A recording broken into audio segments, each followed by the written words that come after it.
mungkin mobilitasnya mudah ya ke Bandung, jadi bisa menghadiri langsung tatap muka luring ya. Tapi karena saya di Gresik jauh sekali gitu kan, jadi mungkin hanya sekali aja, nanti mungkin pertemuan berikutnya ya.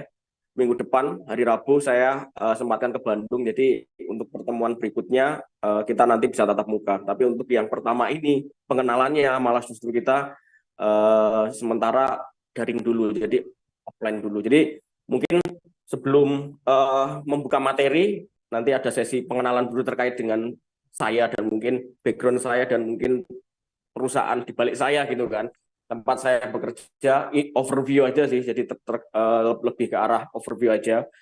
Terus nanti mungkin untuk pertemuan ini kita akan fokus terkait bioteknologi lingkungan, jadi introduction terkait bioteknologi, dan karena kalau nggak salah di silabusnya itu lebih ke arah bioremediasi ya, jadi mungkin nanti akan saya sedikit bahas tentang bioremediasi, jadi aplikasi bioteknologi untuk lingkungan dalam arti ya tadi untuk sustainable environment ya, dan mungkin juga selain sustainable environment artinya production bahan-bahan atau active ingredients baru yang ramah lingkungan, atau kalau enggak bioremediasi. Jadi kalau yang sustainable environment artinya ya kita memproduksi bahan yang ramah lingkungan yang enggak mengandung limbah atau mungkin limbahnya sedikit gitu kan, jadi mengurangi limbah. Atau yang kedua adalah terkait dengan bioremediation atau mungkin remediasi, artinya kalau udah ada limbahnya kita remediasi. Jadi mungkin fokus kita di dua pertemuan nanti untuk materinya seperti itu.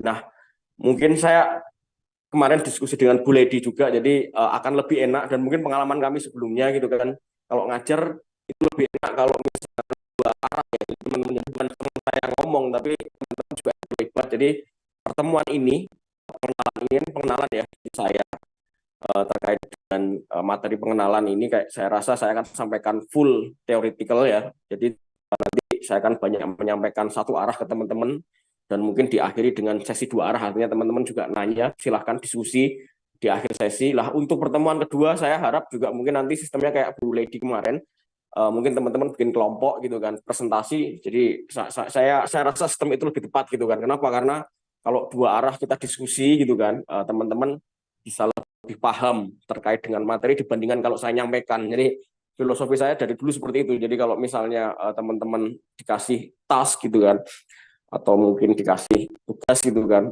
untuk mencari suatu bahan, dibandingkan saya cuma ngasih tahu ke teman-teman, itu saya rasa lebih masuk nanti materinya ketika teman-teman ada task mencari sendiri dan mempresentasikan setelah nanti kita diskusi dua arah. Jadi pertemuan dua ini, yang kedua nanti, itu nanti kita akan fokus di FGD ya, group discussion aja.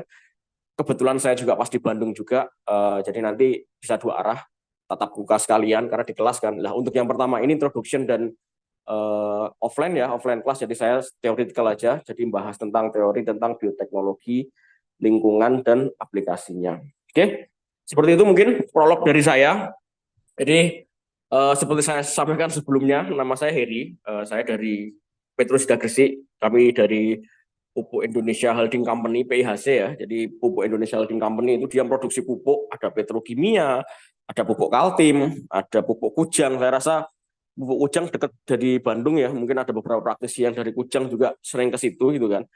Pupuk Sriwijaya, Palembang gitu kan. Itu ada berbagai macam anak perusahaan yang fokus di industri pupuk. Lah, sedangkan kami sendiri itu fokus di industri pupuk iya, tapi organik ya, sama pestisida. Karena industri pertanian itu kan ibaratnya cuman butuh dua sebenarnya, tiga sorry. Yang pertama benih gitu kan, yang kedua itu pupuk atau makanannya, yang ketiga adalah obat-obatannya, karena tanaman juga pasti sakit kan. Nah, pupuknya tadi di 4 anak perusahaan tadi, 5 ya, sama satunya lagi yang di Aceh sana, satunya lagi itu industri pestisida ya, kami salah satunya, sama pupuk Hayati. Karena kalau yang pupuk kimia tadi di handle chemicals ya, tadi di handle anak perusahaan yang pupuk kimia, tapi kalau untuk Hayati kita leadingnya di kita, sama untuk pestisida ya. Pestisida itu berarti lebih ke arah obat-obatan untuk pertanian, chemicals untuk pertanian. Kita sebutnya agrochemicals biasanya. Jadi kita bergerak di industri agrochemicals, di bawahnya holding Pupuk Indonesia. Oke, jadi kita berdiri tahun 1984, ini prolog ya mungkin ya, pengenalan aja. Jadi mungkin biar kita kenal satu sama lain, dan mungkin barangkali gitu kan ada mahasiswa dari Polban yang tertarik magang di tempat kita. welcome juga kami gitu kan. Jadi kita berdiri tahun 84, jadi kita ditugasi waktu itu untuk memproduksi bahan aktif. Kenapa? Karena pupuk kan sudah swasembada kan, ya kita bisa memproduksi urea dalam negeri gitu kan, walaupun P dan K-nya kita masih ngimpor gitu kan dari Rusia, dari Jordan, dari apa lain-lain gitu kan. Tapi untuk industri chemicals, agrochemicals terutama untuk pestisida, kita masih belum swasembada waktu itu. Jadi kita masih ngimpor ya dari luar di bahan aktifnya ya. Jadi ibaratnya kalau industri pestisida itu mirip kayak kan obat-obat tanaman ya, mirip kayak obat manusia. Jadi obat manusia kita juga mungkin butuh paracetamol gitu kan lah. Bahan aktif paracetamolnya itu kita masih impor waktu itu ya. Sekarang juga masih sebenarnya. Nah, waktu itu kita ditugasi pemerintah daripada ngimpor gitu kan, ya kenapa nggak bikin bahan aktif dalam negeri gitu kan. Jadi waktu itu kita ditugasi yang untuk pupuk itu bikin urea dan lain-lain, pupuk NPK, yang untuk pesticide kita bikin bahan aktif untuk obat-obatan pertanian. Terus waktu itu tahun 84 groundbreaking gitu kan, tahun 89 kita mulai memproduksi bahan perluasan, ada karbofuran dan lain-lain. Jadi kita benar-benar industri agrochemicals ya di situ ya. Dan premix itu artinya campuran ya, intermediate dan lain-lain kita juga produksi.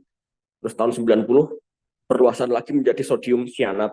Ini waktu itu perusahaan multinasional kayak Bayer, Syngenta, dan lain-lain malah justru belinya dari kita, karena kan waktu itu bahan aktif kalau misalnya impor dari Europe atau dari US kan lebih mahal kan.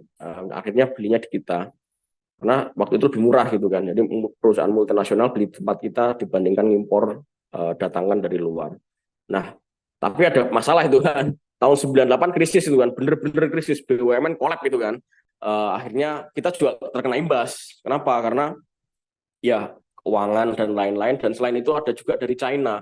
China waktu itu mulai merangkak bergerak untuk memproduksi bahan aktif serupa. Lebih murah pastinya kan, lebih murah, lebih efisien, kolaps kita kurang saing gitu kan, kurang dana juga. Akhirnya tahun 2000 kita shifting ya, dari sebelumnya produsen bahan aktif menjadi formulasi. Jadi perbedaan bahan aktif sama formulasi itu, kalau kita memproduksi bahan aktif ya tadi misalnya kita ada paracetamol ya, jadi kita bikin paracetamolnya gitu kan, senyawa paracetamolnya. Tapi kalau misalnya produksi formulasi, artinya paracetamolnya kita datangkan dari luar negeri, terus kita tambahin misalnya apa aditif A, surfaktan B menjadi suatu produk yang siap jual, itu namanya formulasi. Kalau gini berarti kan masih ketergantungan dari luar ya, tapi tetapan kita masih tetap bergerak gitu kan untuk pengembangan pestisida, karena kita ditunjuk memang sebagai agrochemicals yang menopang ketahanan pangan kan, selain pupuk ya, obat-obatan juga. Tapi kita juga ekspansi juga tahun 2008 kita meluaskan produk ke pupuk pabrik organik ya. Jadi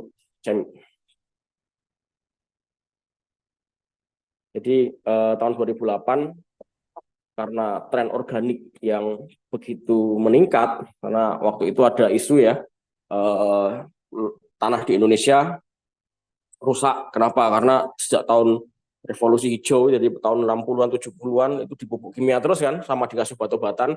Jadi tanahnya rusak, akhirnya waktu itu isu lingkungan juga ini. Jadi isu lingkungannya adalah tanahnya rusak, sehingga kita perlu shifting ya, yang sebelumnya chemicals menjadi biologicals dan organik. Jadi waktu itu kita kembangkan pupuk organik untuk memperbaiki struktur tanah di Jawa, terutama di Pantura ya, yang waktu itu rusak karena penggunaan pupuk kimia yang berlebihan dan obat-obatan pertanian yang berlebihan. Jadi karena captive market kita 2008 perluasan pabrik organik, dan waktu itu juga tembus juga pupuk subsidinya. Jadi pupuk organik disubsidi waktu itu, namanya Petroganik, makanya kita perluasan pabrik organik itu sendiri. Nah, tahun 2009 kita merambah ke chemical dan household, artinya memproduksi kayak surfaktan, karena kalau teman-teman tahu industri kimia kan pasti butuh surfaktan, kayak obat-obatan pestisida dan lain-lain butuh surfaktan, filler, apalagi ya, adjuvan dan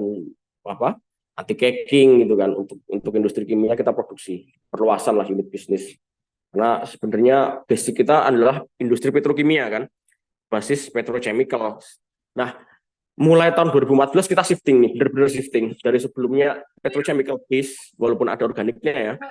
2014 waktu itu ada penunjukan juga gitu kan dari Kementerian Ristek kolaborasi sama Kementerian BUMN, ditunjuk yang paling siap adalah kita. Akhirnya waktu itu BUMN yang paling siap adalah kita. Akhirnya waktu itu kita bangun namanya pabrik biocenter di KIG, kawasan industri Gresik, di investasi shifting ya, yang sebelumnya petrochemicals menjadi biologicals company gitu kan. Bukan shifting sih, artinya unit bisnisnya diperluas, nggak hanya petrochemicals tapi juga kita masuk di biotech sebagai biotech companies. Nah, seiring perkembangan zaman kita juga terakhir, bahkan karena ada isu-isu yang lebih luas lagi dari sebelumnya petrochemicals ya, menjadi perusahaan biotech tahun 2014. Nah, terus tahun 2023 kemarin isu nanoteknologi itu benar-benar berdampak pada industri pertanian. Akhirnya kita ditunjuk juga memproduksi nano fertilizer pertama di Indonesia. Akhirnya kita fokus ke produksi nano juga. Jadi seiring berjalannya waktu sesuai perkembangan zaman, kita juga dikasih task atau tugas-tugas tertentu untuk memproduksi produk-produk yang sesuai atau mungkin dibutuhkan sesuai dengan masa yang sekarang gitu kan. Kalau sekarang yang lagi tren nano, itu akhirnya kita juga produksi nanoteknologi. Nah, ini produk-produk atau mungkin core bisnis yang kita lakukan. Jadi ada perlindungan tanaman tadi ya, agrochemicals. Jadi kita produksi formulasi dan produksi bahan-bahan kimia untuk obat-obatan tanaman. Dan yang kimia ada biologi ya. Jadi bioteknya di sini masuk, biopestisida gitu kan. Ada juga yang penumbuh kembang, artinya fertilizer ya. Ada yang kimia juga, organik sama hayati. Yang terakhir nano, tapi belum saya masukkan di sini, nano fertilizer. Untuk pasca panen ada benih, ya lengkap lah kita. Dan yang karena kita kemarin seperti saya sebelumnya tahun 2014 kita fokus di bioindustri ya, bioteknologi, kita juga produksi enzim untuk bioindustri juga. Jadi kita nggak cuma produksi fertilizer, nggak cuma produksi surfaktan kimia untuk intermediate produksi, tapi kita juga produksi enzim untuk keperluan bioindustri seiring dengan berkembangnya zaman. Jadi untuk industri ramah lingkungan lah kita juga memproduksi itu. Ini prolog aja, banyak sekali gitu kan produk kita. Pupuk-pupuknya juga banyak, ada petroorganik dan lain-lain. Overview aja ini teman-teman ya. Ini hayati, mungkin kita di sini bioteknologi kan, jadi mungkin saya jelaskan juga di sini. Jadi kita juga produksi produk-produk hayati dan biologis. Bio itu artinya ya menggunakan makhluk hidup ya. Jadi di situ base-nya adalah microbes, biomas atau mungkin enzimnya. Kalau organik berarti dia ya berbasis organik, misalnya ekstrak atau mungkin dari alam dan lain-lain. Kita ada semua, organik ada, bio ada, chemicals juga ada, nano juga ada yang terakhir. Oke, jadi sedikitlah gambaran tentang kami dan produk-produk kami. Nah ini, jadi seperti saya jelaskan di awal tadi, tahun 2014 kita ditunjuk gitu karena era biotek kenceng banget. Waktu itu Menteri Menristeknya bilang ke BUMN bahwa belum ada ini khusus yang biotek untuk pertanian. Waktu itu yang ditunjuk Petrokimia Group. Waktu itu belum ada pupuk Indonesia ya. Untuk Petrokimia Group kita yang ditunjuk untuk membuat unit biocenter pertama yang menghasilkan enzim. Kenapa enzim? Karena belum swasembada enzim. Sampai sekarang pun belum sebenarnya. Jadi enzim waktu itu masih impor, banyak impornya. Padahal enzim adalah titik krusial untuk industri-industri biostrategis.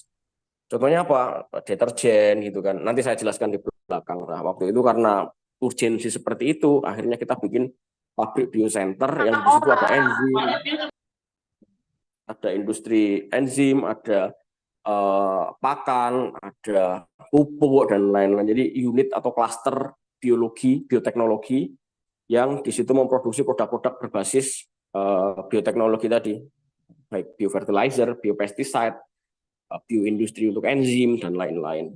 Tahun 2014 kita punya unitnya. Jadi sebenarnya relate yang akan kita sampaikan di sini karena kita juga punya background tentang biotek. Nah, apa yang kita produksi? Waktu itu yang pertama kita produksi probiotik karena kita pertanian ya. Dan pertanian juga nggak jauh-jauh juga dengan unit lain kayak misalnya perikanan, peternakan. Rata-rata sama. Kalau petani biasanya dia juga melihara ikan gitu kan. Ada juga yang melihara tadi ternak dan lain-lain waktu itu. Karena seperti itu kita juga memproduksi unit probiotik untuk perikanan, peternakan, juga ini ya unggas ya. Nah ini untuk yang probiotics. Ini untuk yang pupuk hayati powder kita juga punya unitnya. Jadi namanya juga probiotik juga sebenarnya dia, tapi probiotik tanaman. Jadi apa? Dia diaplikasikan ke seed sehingga nanti mikrobanya tadi masuk ke dalam jaringan tanamannya lewat akar gitu kan. Dan di situ nanti dia akan berkolaborasi lah ininya gitu ke dalam jaringan tanamannya sehingga dapat misalnya menambah nitrogen lebih bagus, melarutkan fosfat lebih maksimal, menghasilkan pantut regulator atau biostimulan sehingga tanamannya juga lebih efektif dan lain-lain. Ini untuk yang powder, granul juga kita lengkap karena kita biasanya adalah pupuk perusahaan pupuk ya, pupuk sama pestisida ya. Jadi kita ada juga berbasis organik plus hayati kalau ini. Jadi ada 7 mikroba diformulasi dalam material organik. Selain itu juga kita ada biofungicide, jadi fungisida hayati kita juga produksi juga karena kan tren sekarang itu kan seperti saya sampaikan tadi itu lingkungan teman-teman. Jadi saat ini lingkungan terutama pertanian ya, isu lingkungan sama benar-benar jadi concern. Kenapa? Karena penurunan produktivitas kalau kita nggak jaga lingkungan itu sendiri. Contohnya itu case tadi ya, yang di Pantura itu kan penggunaan pupuk kimia sama pestisida yang berlebihan gitu kan. Mungkin waktu itu saya dikasih foto gitu kan, tahun sekitar 1980-an gitu kan, dibandingkan yang tahun 2010-an. Itu kalau teman-teman nginjek tanah lumpur di sana, dulu dangkal, kalau sekarang sampai dalam itu artinya apa? Jadi kalau dulu ya sawah-sawah perairan itu ya kalau nginjek lumpurnya paling ya cuma semata kaki gitu. Kalau sekarang sampai dalam, jadi benar-benar rusak gitu kan. Satu itu, kedua kalau musim kering tanahnya pecah-pecah gitu kan. Itu indikasinya berarti kurang bagus memang, kurang bahan organik. Nah, karena isu seperti itu, makanya tadi kita apa ya? Kita mulai shifting yang sebelumnya pupuknya pupuk kimia pakai tadi pupuk hayati atau organik. Pestisida juga sama karena punya bahan aktif tertentu atau molekul tertentu atau senyawa tertentu yang dia dapat merusak kesuburan tanah.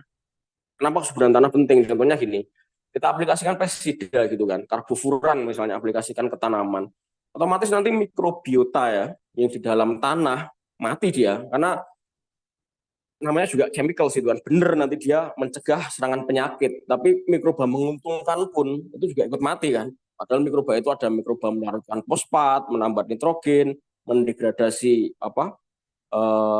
molekul senyawa organik, misalnya ada jerami yang nggak terdegradasi itu harusnya terdegradasi jadi nggak terdegradasi karena tadi chemicalsnya terlalu banyak ya. Jadi penggunaan bahan kimia pestisida juga dua sisi apa ya, mata pisau lah ibaratnya gitu. Di satu sisi ya dia bisa mengurangi atau mungkin menghambat pertumbuhan penyakit tanaman, tapi di sisi lain dia juga membunuh juga mikroba-mikroba yang bagus untuk tanah gitu kan. Nah, akhirnya apa? Tanahnya rusak pasti. Bahan organiknya. Kalau tanaman kan kita ambil terus itu kan, padinya diambil, berasnya diambil, kadang jeraminya dibakar, hilang gitu kan. Inputnya bukan input organik tapi input kimia. Jadi benar-benar rusak lah. Tadi solusinya apa ya tadi? Nah, misalnya tadi kita bikin pupuk hayati, pupuk organik, ini juga sama. Fungisida yang sebelumnya kimia tetap pakai, karena nggak mungkin kita pakai organik atau hayati 100%. Jadi kita fair aja, jadi tetap harus pakai kimia, cuma dikurangi. Yang sebelumnya mungkin 100%, ini cuma 50%, sisanya pakai hayati. Jadi harapannya benar-benar safe bagi lingkungan. Safe bagi lingkungan itu bukan berarti bukan berarti ya tadi kita benar-benar, kalau petani sebenarnya nggak begitu peduli terkait dengan isu lingkungan. Jujur aja nih fair, saya kan sering ke lapangan juga gitu kan. Yang petani pedulikan adalah produktivitasnya kan gitu. Nah, makanya kita edukasinya ke petani itu biasanya bukan isu lingkungannya, tapi produktivitasnya. Artinya apa? Kalau misalnya pakai organik itu dia bisa naik produktivitasnya, walaupun sebenarnya backgroundnya karena isulungan juga. Kenapa? Karena tanahnya nggak lagi rusak gitu kan. Tapi bilangnya bukan terkait dengan isu lingkungan, tapi terkait dengan produktivitas sawahnya atau lahannya. Kembali ke sini ya. Jadi ini produk-produk kita tadi yang organik ya, San Hayati. Tujuannya apa? Tujuannya tadi endingnya juga lingkungan juga sih. Ini untuk yang pertanian, nah ini untuk yang industri.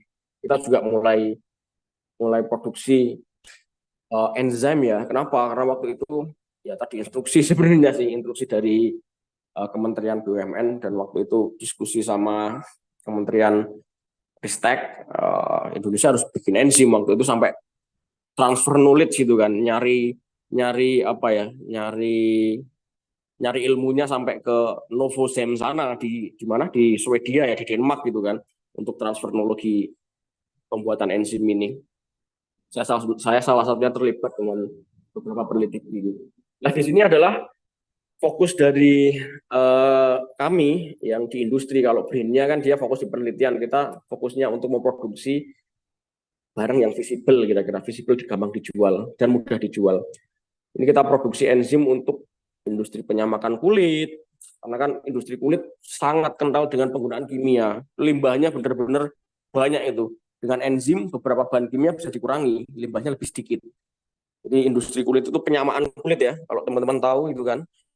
Kelihatannya itu kan wah paling cuma bikin kulit gitu kan, selesai gitu kan. Enggak, itu benar-benar chemically based banget. Jadi penggunaan banyak bahan kimia terlibat di situ, mulai pengasaman, penggaraman, kimia untuk biar dia nggak gampang kontaminan, banyak sekali. Jadi ipalnya itu berat ya. Itu ada dua, organik sama yang chemical ya. Organik itu artinya karena dia protein kan, itu bau. Yang chemical juga gitu, kandungan bahan apa ya, chemical xenobiotiknya terlalu banyak di situ gitu kan. Nah itu industri yang sangat banyak limbah baik chemical atau organik dengan enzim. Seperti tadi saya bilang, jadi penggunaan inputnya ya, biotek inputnya, biobased input itu bisa mengurangi penggunaan chemical input. Jadi harapannya di sini bisa mengurangi penggunaan chemicalnya, dan endingnya adalah lebih ramah lingkungan. Kenapa? Karena limbahnya juga lebih sedikit.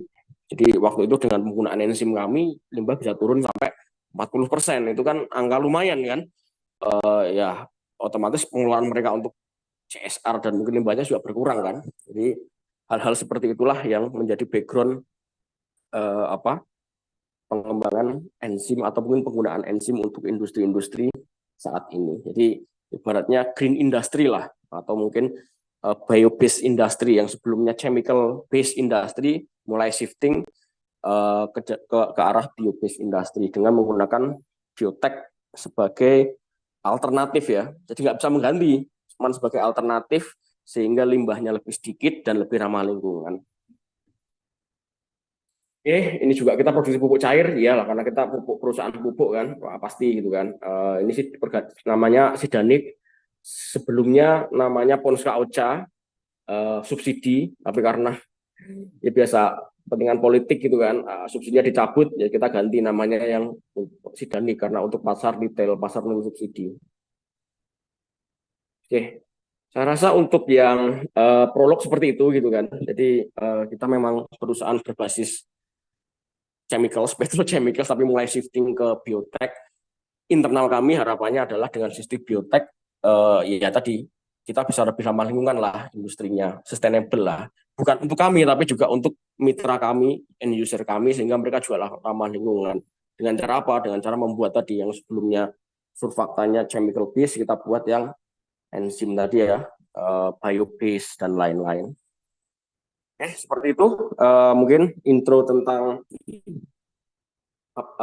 apa itu Petrosida, perusahaan tempat saya bekerja. Dan mungkin langsung kalau misalnya yang mempersingkat waktu ya, banyak nih saya rasa ada beberapa PowerPoint nih ya. 70 PowerPoint, jadi mungkin kalau bisa nanti mungkin saya singkat aja. Tapi kalau mungkin ada yang kurang jelas teman-teman bisa langsung tanya ya.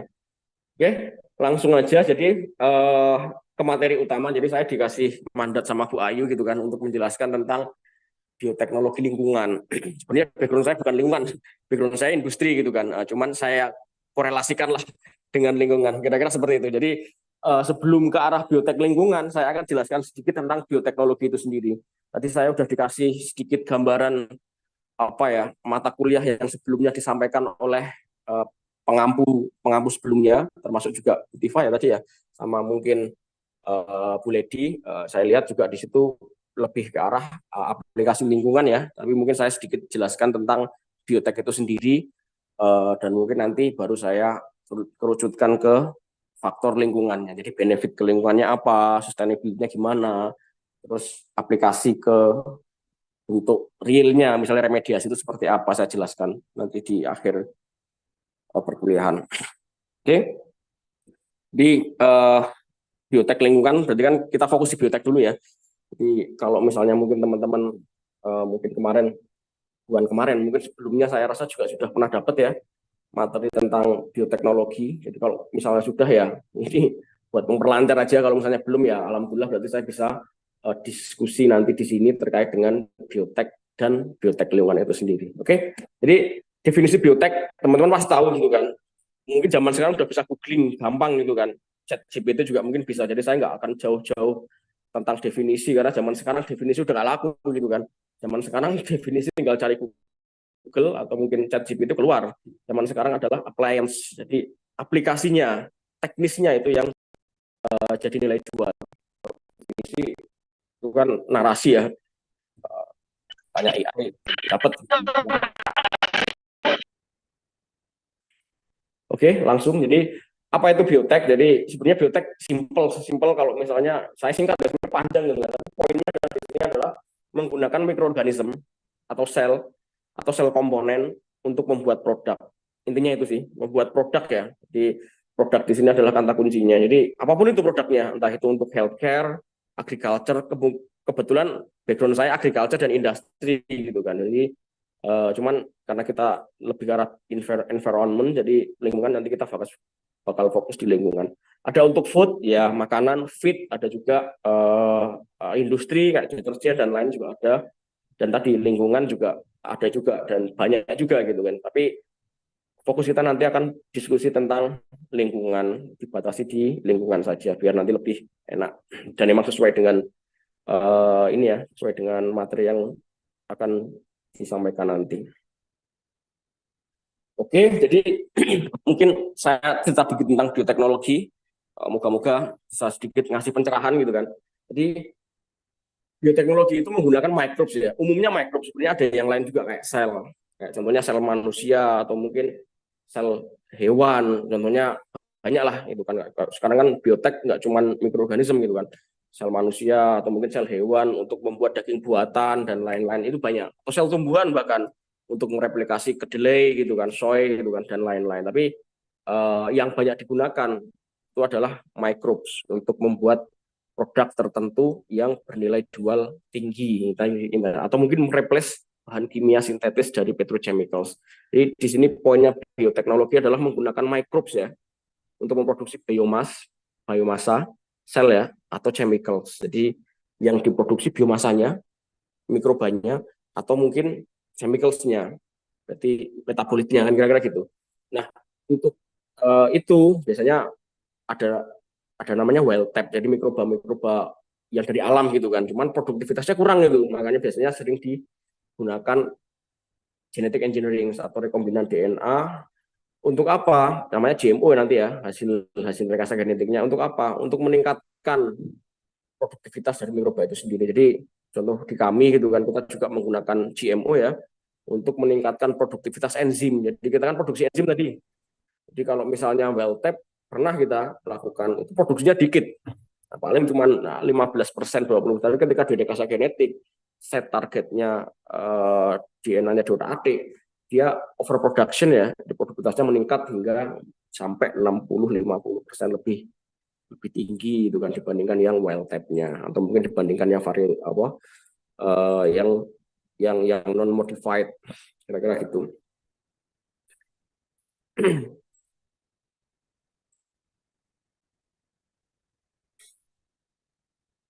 Nah, Kira-kira gini, ini sedikit ya tentang tentang biotek ya, karena tadi kan kita deploy atau kita menggunakan microorganism gitu kan. Jadi mungkin teman-teman juga sudah pernah dapat kuliah biotek barangkali atau mikrobiologi industri barangkali. Jadi mungkin teman-teman tahu. Jadi untuk merekayasa genetik ya, tadi kita menggunakan plasmid ya. Jadi plasmidnya kita otak-atik gitu kan, kita sisipkan gen yang kita inginkan, simple itu. It's simple but it's not that simple sebenarnya. Terus habis itu dimasukkan lagi, terus diekspresikan. Ekspresinya nanti menghasilkan misalnya metabolit.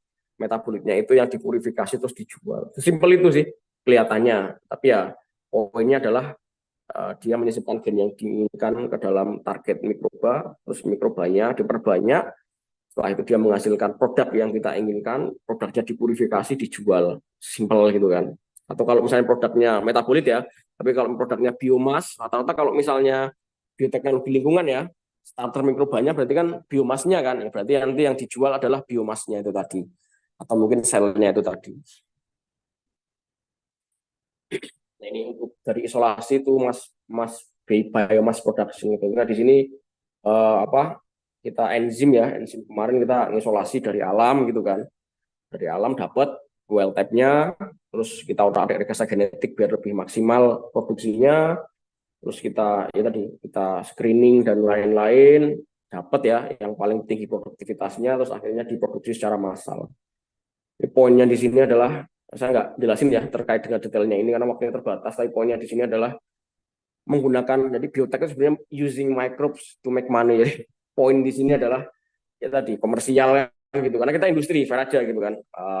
To make money atau to reduce money, artinya to make money kalau misalnya produknya itu dijual ke user dan usernya ngasih payment ke kita gitu kan, atau reduce money contohnya apa ya, contohnya tadi kalau misalnya kita menangani limbah gitu kan, sebelumnya kalau tanpa biotek mahal itu kan, harus ada treatment fisik gitu.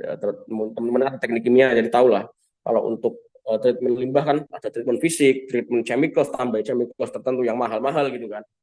Tapi kalau pakai biotek dengan mikroorganisme, kasihkan mikroba aja, tambahin nutrisi di situ, kasih aerasi, beres, lebih murah ya. Akhirnya apa? Akhirnya reduce money kan gitu ya. Jadi mengurangi cost gitu kan, reduce cost, reduce money. Jadi mengurangi cost sehingga dia lebih efektif dan mungkin lebih efisien. Jadi poin dari itu adalah menggunakan microbes to make money or reduce cost. Berarti endingnya ya generate more money kan gitu kan. Ini untuk kami ya industri gitu kan, seperti itu. Jadi using, kalau di sini contohnya agri input ya, agri input bioteknologi. Tapi untuk membuat itu kita ada namanya industrial fermentation, jadi produksi biomasa secara massal. Ada kita employ juga di situ ada bioreactors atau fermentor. Jadi prosesnya itu kita namakan fermentasi. Kalau industri berarti ya karena produksi skala massal berarti industrial fermentation. Dan di dalam prosesnya kita menggunakan bioreaktor atau mungkin fermentor untuk memaksimalkan pertumbuhan sehingga lebih efektif dan mungkin lebih efisien produksi atau fermentasinya itu tadi. Kira-kira poinnya seperti itu. Nah, mungkin sedikit ya sebelum nanti kita bahas ke aplikasinya. Sebenarnya kita terkait aplikasi, tapi saya sedikit prolog dulu tentang apa ya, tentang bioteknya dan mungkin proses membuat produk bioteknya, walaupun nggak panjang, tapi saya rasa mungkin penting ini kan. Nah, biotek tadi itu melibatkan mikroba kan ya. Nah, mikroba ini itu adalah toolsnya atau alatnya gitu kan. Ibaratnya kalau misalnya apa industri chemical gitu kan, ya alatnya ya mesinnya kan gitu kan. Mesinnya itu mikroba. Jadi kalau misalnya industri chemical kan uh, bahan A gitu kan, dimasukkan dalam alat A, alat B, alat C, alat D, jadi produk kan gitu kan.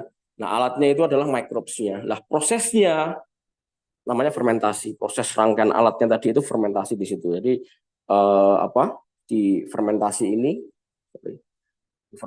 ini kita melibatkan proses metabolisme dari mikrobanya tadi gitu kan. Kalau alatnya, kalau misalnya chemical juga sama sih, dia juga alatnya juga pasti ada serangkaian proses sehingga alatnya bekerja kan. Kalau di mikroba ya tadi ada metabolisme yang bekerja sehingga metabolisme itu akan menghasilkan metabolit. Metabolitnya itu yang biasanya jadi kita panen dan jadi produk. Jadi di dalam industri mikrobiologi termnya adalah refers to growth of large quantity of cell under aerobic anaerobic condition, teori lah. Poinnya adalah dia memberdayakan gitu kan mikrob tadi dalam jumlah yang besar, large quantities ya, karena industri kan kita kan di dalam vessel atau disebut dengan fermentor. Ini bisa dibaca sendiri lah. Nah, untuk fermentasi sendiri saya rasa teman-teman juga sudah tahu gitu kan, ada yang batch, fat batch sama continuous gitu kan. Yang sering digunakan ya pasti batch gitu kan. Satu batch selesai ganti batch berikutnya. Kita juga masih sama, kita kombinasi antara batch dan fat batch gitu kan. Tapi seringnya kita pakai batch untuk produksi enzim dan lain-lain pakai batch. Contohnya kita enzim ya, enzim itu juga kita produksi dengan menggunakan batch. Jadi difermentasi gitu kan. Kalau udah selesai dipanen, hasil panennya dipisahkan, udah selesai gitu kan. Nah kalau fat batch gimana? Ya, kalau fat batch itu ketika mau panen gitu kan, ditambahin makanan lagi gitu kan, ekstra nutrien di sini sebagai fermentation progress untuk induksi tambahin lagi gitu. Nah kalau continue gimana? Kalau continue ditambahin lagi, metabolitnya dikeluarin, tambahin lagi, keluarin, jadi terus-terusan dia. Nah ada hentinya. Nanti kalau misalnya shutdown aja dia kan, jadi seperti itu. Cuman biasanya kalau continue itu di industri pharmaceutical ya, yang kecil ya, yang kecil tapi mahal. Jadi kalau seperti kita industri bulk biotech, kalau bulk biotech itu kan rentan, ya, karena besar kan kapasitasnya kan rentan kontaminasi. Jadi kalau continue sistem itu susah diterapkan. Karena kalau continue terus-terusan kan, itu pasti di tengah prosesnya itu ada kontaminasi dan lain-lain. Tapi kalau industri farmasi yang mahal dan kecil kan, industri farmasi itu obat 1 miligram harganya mungkin bisa jutaan gitu kan, atau ratusan ribu kan. Kalau enzim 1 liter paling puluhan ribu kan gitu kan. Jadi continuous itu biasanya digunakan untuk industri yang high value kayak farmasi dan lain-lain. Dan alatnya kecil-kecil, steril semua. Mungkin alatnya cuma ratusan liter gitu kan, gampang dikontrol gitu kan. Tapi kalau kita ratusan ribu liter gitu kan, gimana kontrolnya? Jadi seringnya pakai batch atau fat batch saja, maksimum di fat batch. Kalau continuous jarang. Ini jadi kalau di fermentasi kita melibatkan upstream sama downstream ya. Upstreamnya itu ya fermentasinya. Jadi ibaratnya upstream itu fermentasi. Jadi upstream sama downstream. Upstreamnya itu fermentasinya. Jadi mulai dari nanam mikrobanya, memilih media yang tepat, fermentasinya. Artinya fermentasi dari kita ngotak-atik suhunya, kita ngotak-atik pH-nya, terus kita ngotak-atik oksigennya, dissolve oksigennya, DO, dan lain-lain, suhu, pH, DO, dan mungkin nutrisinya kalau misalnya dia turun tapi perkembangannya belum bagus dan lain-lain. Jadi kita atur di situ, itu termasuk dalam fermentasi, dan fermentasi itu termasuk dalam uh, upstream. Nah, setelah selesai fermentasi diapakan? Setelah selesai fermentasi itu dia dipanen, dipisahkan. Kalau misalnya dijual mikrobanya ya berarti dipekatkan lah ya kira-kira, terus sehingga mikrobanya lebih banyak gitu terus dijual. Tapi kalau yang dijual metabolitnya kayak enzim contohnya, itu apa? Berarti dipisahkan mikrobanya. Setelah dipisahkan mikrobanya, hanya tersisa cairan media dan enzim, itu dipurifikasi lagi, disaring lagi gitu kan. Sehingga hanya enzim kita yang ada di situ. Karena kalau namanya mikroba itu dia menghasilkan banyak, nggak cuma enzim kita, ada enzim lain juga. Misalnya punya kita harapannya menghasilkan protease, tapi ternyata juga dia menghasilkan silanase, lipase, bahkan metabolit lain kayak misalnya gitu kan, beberapa metabolit asam amino dan lain-lain lah. Itu nanti di screening sesuai dengan ukuran enzim kita. Misalnya punya kita enzimnya berapa 15.000 kilodalton, berarti nanti disaring sesuai dengan ukuran kita. Yang lainnya yang besar-besar otomatis lolos kan, yang punya kita ketahan, dipurifikasi terus dijual. Jadi proses downstream di sini adalah proses purifikasi, pemisahan, purifikasi, terus mungkin yang sebelumnya cair menjadi powder, berarti drying ya, dan lain-lain. Jadi proses pemurnian dan proses proses ya tadi proses jadi dari yang sebelumnya cair misalnya menjadi powder, terus di packing itu kita menamakan proses downstream atau proses hilir. Jadi di industri biotek, bioprosesnya itu ya cuman apa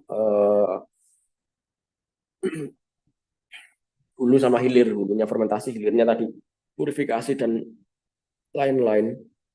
Ya purifikasi nih ya, recovery ya, ya tadi mengambil selnya atau mengambil mikrobanya kan gitu. Ini bisa dibaca sendiri ya. Oke. Ini downstream, sentrifika macam-macam lah, ada dewatering, menghilangkan air dan lain-lain sampai dia jadi produk. Oke. Oke, kita mulai masuk aja ke intinya. Jadi tadi cuma prolog gitu kan, apa itu biotek, apa itu petrosida gitu kan. Kita masuk ke intinya karena inti kita adalah bioteknologi lingkungan ya. Jadi mungkin tadi prolognya biotek itu apa? Biotek itu menghasilkan produknya itu biomas atau kalau nggak biomas ya tadi kalau nggak biomasa enzim kan atau metabolit kan. Nah untuk lingkungan itu sendiri, jadi saya bagi dibagi menjadi dua. Yang pertama itu kita membuat produk. Jadi kalau kita bicara tentang isu lingkungan, terutama yang berkaitan dengan bioteknologi, kita bagi menjadi dua. Yang pertama itu kita membuat produknya itu ramah lingkungan, sehingga dia bisa mengurangi limbah, dan otomatis kalau mengurangi limbah ya dia tadi ramah lingkungan tadi atau sustainable gitu kan, environmentally sustainable. Jadi yang pertama adalah itu. Jadi kita membuat suatu produk ramah lingkungan berbasis hayati sehingga bisa mengurangi bahan-bahan kimia berbahaya. Outputnya apa? Outputnya nanti otomatis berdampak signifikan ke lingkungan juga. Kenapa? Karena bahan pencemarnya berkurang, lebih sustain dan lain-lain. Itu pertama. Yang kedua, kalau udah terlanjur misalnya ada kontaminasi di situ, limbah-limbah di situ, ya gimana lagi gitu kan, kita nggak bisa ngurangi. Jadi kalau tadi itu lebih arah preventif ya, preventif itu mencegah gitu kan dengan cara mengurangi di awal. Tapi kalau udah terjadi gimana lagi ya, kita harus kuratif dong. Kuratif itu berarti ya mengatasi kan. Yang kedua tadi yang mengatasi itu baru kita pakai pendekatan bioremediasi atau biodekomposisi gitu kan, ya dua itulah intinya. Remediasi berarti memecah dia biar sebelumnya berbahaya menjadi nggak berbahaya, lebih aman. Dekomposisi yang mendekomposisi kalau berbahaya organik. Jadi pendekatannya cuma itu sih. Jadi yang pertama mengurangi, yang kedua kalau sudah terjadi gimana ya remediasi gitu kan. Nah kita bicara dulu terkait dengan singkat ya ini ya, terkait dengan produk sustain ya, yang sustain untuk environment atau untuk lingkungan. Jadi kita membuat produk yang lebih ramah lingkungan sehingga harapannya apa? Harapannya adalah limbah atau mungkin pencemar baik berbahaya maupun moderat berbahaya itu bisa dikurangi. Nah, bisa ya di replace 100% sehingga nggak ada lagi gitu kan. Cuman kadang-kadang kalau sistem zero waste itu saya bilang susah itu kan. Walaupun sering kan ada yang klaim gitu kan zero waste itu impossible sih sebenarnya. Cuman klaim aja biar dia K3-nya oke. Tapi poinnya di sini adalah paling nggak mengurangi lah. Tidak 100% replace, tapi paling nggak mengurangi. Nah, peran biotek di sini sangat penting. Pertama untuk tadi industri hijau ya, industri yang ramah lingkungan, yang kalau bisa waste-nya itu nggak banyak, sehingga nggak mencemari lingkungan. Dan mungkin yang paling penting lagi, selain nggak mencemari lingkungan, yaitu aman bagi sekitarnya. Nah, untuk itu kita biasanya membuat sebuah produk ya yang berbasis hayati dengan cara tadi. Makanya tadi saya prologkan dengan bioteknologi tadi, misalnya di rekayasa genetik gitu kan. Setelah rekayasa genetik diotak-atik proses fermentasinya dan lain-lain sehingga menjadi produk yang produknya itu ramah bagi lingkungan. Nah, ini mungkin insight sedikit gitu kan betapa menariknya industri bioteknologi yang untuk ramah lingkungan tadi. Jadi saya kemarin mungkin minggu lalu atau 2 minggu lalu saya dengar dari dari informasi di media gitu kan bahwa big tech company ya kayak Amazon, Google, Apple, terus Microsoft itu mereka berlomba-lomba invest ya. Kalau dulu kan sekarang ya AI ya, artificial intelligence ya, yang untuk kebutuhan misalnya virtual reality dan lain-lain gitu kan. Ada yang juga untuk mobil listrik ya kan. Jadi artificial intelligence untuk virtual reality, mobil listrik, untuk kayak consumer kayak kita kayak misalnya tadi ChatGPT gitu kan. Tapi sekarang yang menarik lagi adalah mereka investasi besar-besaran gitu kan. AI atau artificial intelligence untuk apa? Untuk sintetik biologi. Sintetik biologi. Jadi menggunakan kecerdasan buatan untuk membuat sintetis biologi, biologi sintetis lah kira-kira gitu. Kenapa ini penting? Penting sekali gitu kan. Karena sekarang itu industri kita berfokus pada industri petrochemicals, masih gitu kan, nggak lepas gitu kan. Kita lihat apalah plastik, semuanya kan petrochemical base kan, turunan minyak bumi kan, minyak bumi, terus di refinery dan lain-lain turunannya banyak itu kan, ada tergantung nanti karbonnya kan, ada yang dibuat apa, hampir semua kalau misalnya kita lihat plastik, apa serat dan lain semuanya yang kita sentuh gitu kan, pasti sering-seringnya berhubungan dengan petroleum base dan itu waste-nya gila-gilaan gitu kan. Nah, ada cara yang lebih menarik gitu kan, yang sekarang lagi dikembangkan itu, karena ini agak tricky juga, yaitu tadi dengan cara synthetic biologicals. Jadi yang sebelumnya itu synthetic chemicals ya, kimia disintetis dari turunan minyak bumi, di rantai karbonnya diotak-atik, ditambahin rantai apa gitu kan, sehingga jadi produk yang turunan ya, yang siap jual. Tapi kalau sekarang itu yang lagi tren gitu kan, itu adalah sintetik biological. Jadi kita bukan ngotak-atik rantai kimianya, tapi ngotak-atik DNA mikroorganisme gitu kan, sehingga dia dapat memproduksi protein atau mungkin metabolit yang bisa mengganti petrochemical base. Kira-kira ini lagi in sekarang. Makanya perusahaan besar ya berlomba-lomba investasi ke startup. Jadi perusahaan Google dan lain-lain investasi ke startup yang punya teknologi AI yang bisa dideploy untuk biotech. Misalnya contohnya gitu kan. Contohnya di sini eco-friendly biosynthetic materials banyak gitu kan. Ya, kayak bioplastik gitu kan dan lain-lain. Uh, biopackaging ada di situ kan ya. Terus contoh yang paling menarik lagi obat-obatan. Contoh yang menarik lagi, kalau obat-obatan mungkin nggak ada efeknya ke lingkungan ya. Tadi pestisida tadi yang ada efeknya, di obat-obatan untuk tanaman. Kalau obat-obatan manusia mungkin nggak begitu signifikan lah efeknya ke lingkungan. Tapi yang paling banyak digunakan itu adalah obat-obatan kimia atau agrochemicals untuk pertanian. Nah, obat-obatan untuk pertanian ini, obat-obatan untuk pertanian ini seperti saya bilang tadi itu benar-benar bahaya bagi lingkungan. Tapi kita nggak bisa ngurangi gitu kan. Jadi tadi pada dua sisi mata pedang. Kalau misalnya kita kurangi penggunaan pestisida ke tanaman itu pasti keserang penyakit gitu kan, pasti itu kan, dan pasti produktivitasnya turun. Kalau produktivitasnya turun gimana ya, ketahanan pangan nasional bahkan ketahanan pangan dunia tidak bisa dijaga, orang kelaparan ya tadi. Makanya bahaya kan kalau isu pangan itu benar-benar bahaya kalau misalnya sampai miss pemerintah, negara hancur gitu kan karena isu pangan. Makanya kita nggak mungkin meninggalkan pestisida sama pupuk kimia, Pak, nggak mungkin lah. Sebagai solusinya apa ya, kita mengurangi pelan-pelan dengan cara apa, sesuatu yang ramah lingkungan, bisa dengan cara tadi mikrobiologi gitu kan, jadi biomasanya sel mikroba dijadikan pupuk hayati. Tapi itu zaman lama itu kan, itu udah mulai di 90 80 itu udah banyak peneliti-peneliti yang menggunakan pupuk hayati dan lain-lain. Kalau sekarang apa, sekarang sintetik biologi misalnya, contohnya alih-alih kita ngasih mikrobanya, kita develop ekstrak mikrobanya yang bisa meningkatkan pertumbuhan tanaman atau meningkatkan anti stres. Ada itu beberapa biostimulan namanya yang diproduksi mikroba, ya setelah diekstraksi terus dimurnikan tadi ya dengan proses bioteknologi fermentasi industri tadi, jadilah produk yang dia malah lebih efektif dibandingkan kalau kita aplikasikan mikroba itu sendiri. Kalau kita aplikasi mikroba kan tadi yang ada rewel, ada enggak mikroba, namanya juga makhluk hidup kan, dikasihkan ke tanah, kalau tanahnya pas musim kering ya bisa juga dia mati kan gitu kan, nggak ada air. Atau dikasihkan ke tanah pas itu panas-panasnya musim terik, UV-nya tinggi, mati juga dia. Tapi kalau misalnya kita aplikasinya yang untuk konsentratnya, metabolitnya itu lebih efektif, lebih gampang serap daun dan lain-lain. Nah, tentu seperti itu.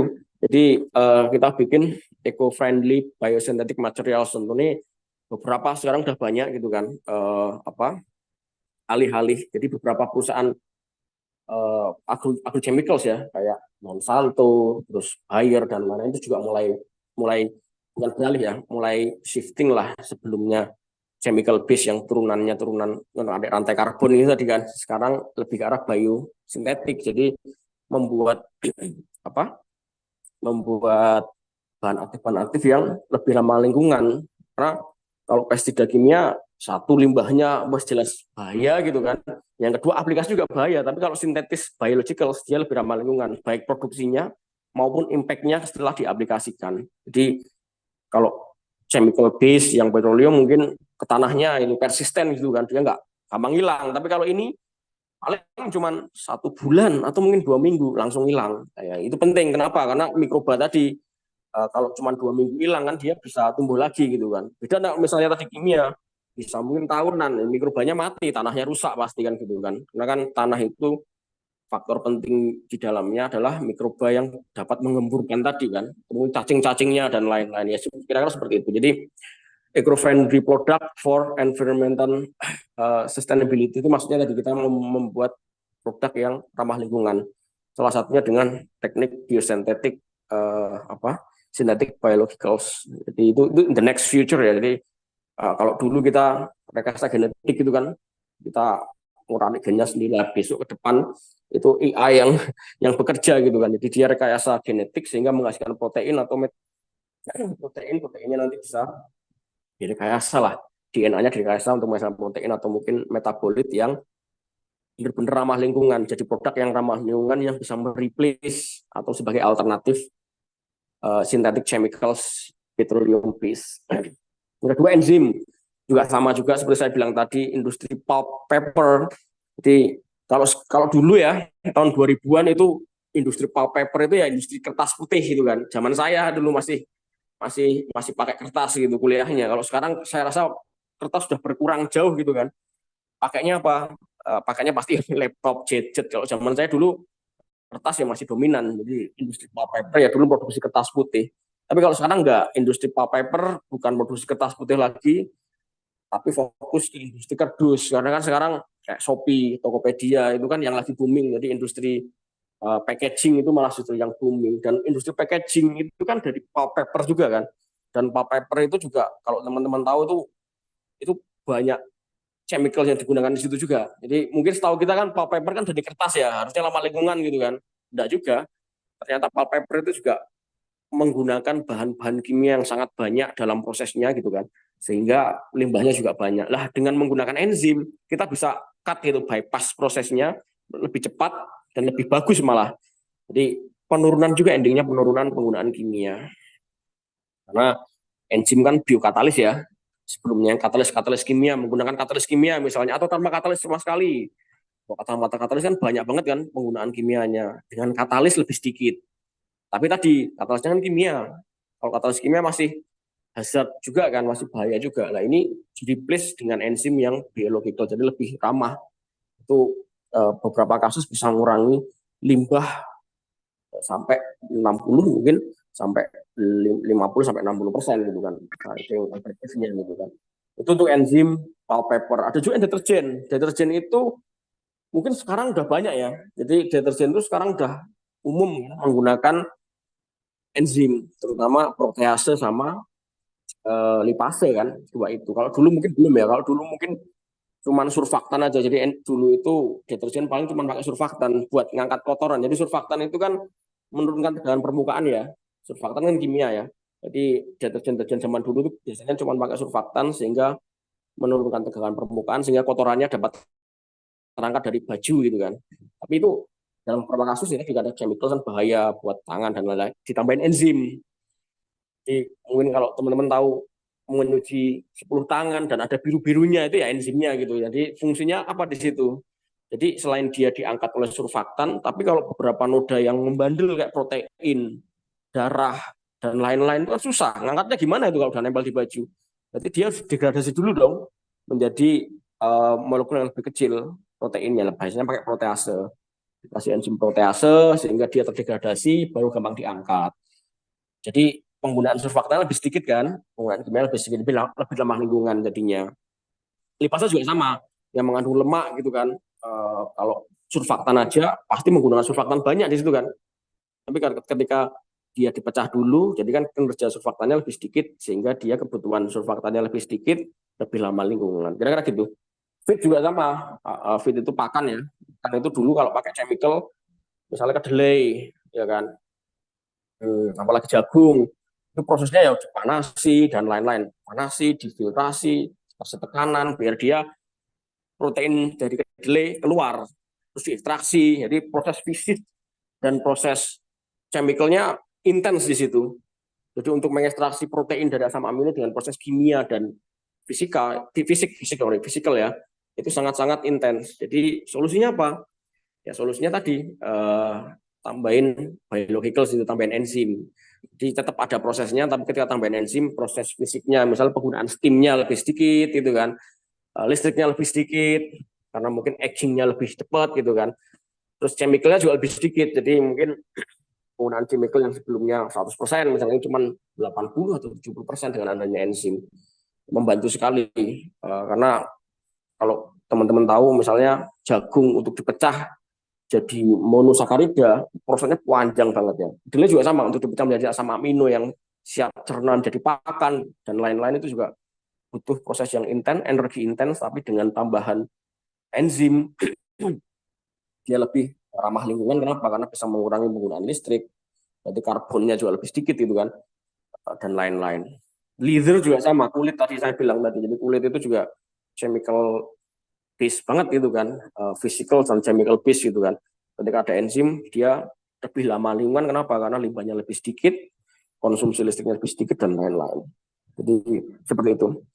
Bioplastik pasti mungkin juga teman-teman tahu lah, biopackaging sekarang udah marak gitu kan.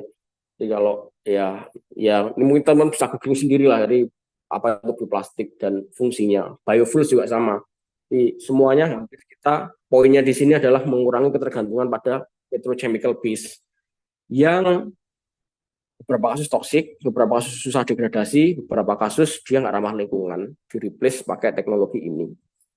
Construction materials juga sama, ada sekarang, kemarin bukan sekarang sih, kemarin ada beberapa inovasi-inovasi yang apa ya, kayak semacam konkrit ya, semen hidup gitu kan.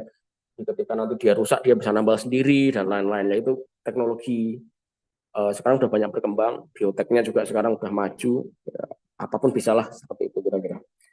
Fertilizer apalagi gitu kan, apa beberapa kemarin bahan-bahan sintetis yang sebelumnya diproduksi dari apa chemicals gitu kan, itu bisa kita replace atau mungkin kita kurangi ya dengan menggunakan biologicals atau mungkin bahan biosintetis ya, jadi material dari metabolit tanah, dari metabolit mikroba gitu.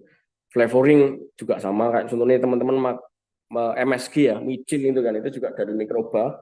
Sebelumnya flavoring itu petrochemical base itu kan. Jadi ya tadi rantai-rantai, kita mau rantai karbon atau rantai kimia gitu kan, untuk menghasilkan flavor tertentu gitu kan, meniru.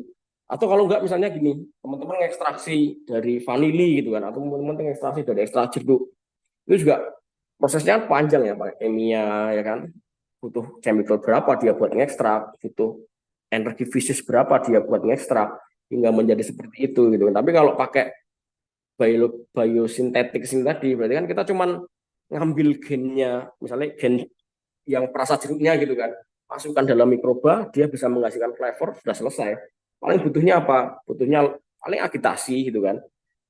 Terus media pertumbuhan itu lebih sedikit costnya dibandingkan kalau misalnya kita ngekstraksi dan lain-lain. Jadi ini betapa pentingnya gitu kan, biosynthetics materials untuk sustainable environment gitu sih. Ini contoh case tadi ya, amino acid kita juga hampir ke salah situ gitu untuk produksi amino acid untuk pertanian tapi ya. Nah, amino acid itu ada yang extraction, ada yang chemical synthesis. Kalau yang dua terakhir ini lebih ke arah biologicals ya. Nah, contohnya extraction ini ekstraksi ya dari misalnya rambut, kulit, mil gitu kan.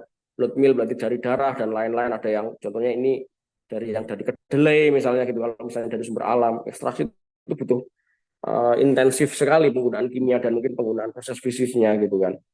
Nah, dia dengan ini yang ekstraksi ya. Yang chemical tadi juga sama. Jadi misalnya dibentuk dari misalnya turunan petroleum gitu kan. Itu juga kalau disintetis juga mungkin sama, prosesnya juga panjang, butuh rantai proses kimia yang panjang, sehingga tadi endingnya karena dia petrochemical base itu limbahnya banyak gitu. Tapi kalau misalnya kita pakai enzymatic synthesis atau mungkin fermentation dengan menggunakan mikroba yang sudah direkayasa genetik sehingga dia bisa menghasilkan enzim tanpa proses kimia yang panjang tadi, cuman proses fermentasi aja, itu lebih sustain. Kenapa?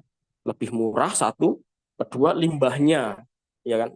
Mungkin sama produknya kan, sama-sama MSG, tapi limbahnya itu jauh sekali kalau misalnya pakai yang ekstraksi dan mungkin pakai yang fermentasi. Itulah kenapa beberapa perusahaan kayak Gel Jedang yang dari Korea ya, di Indonesia kan ada itu Gel Jedang, atau mungkin Ajinomoto yang di Jawa Timur itu Miwon gitu kan, itu ya hampir semua sekarang shifting ya, beralih ya ke industri fermentasi, bukan industri sintetis atau mungkin industri ekstraksi. Kenapa? Karena lebih visible, lebih ramah lingkungan dan lain-lain. Itulah pentingnya apa sustainable environment dengan menggunakan teknik biologis.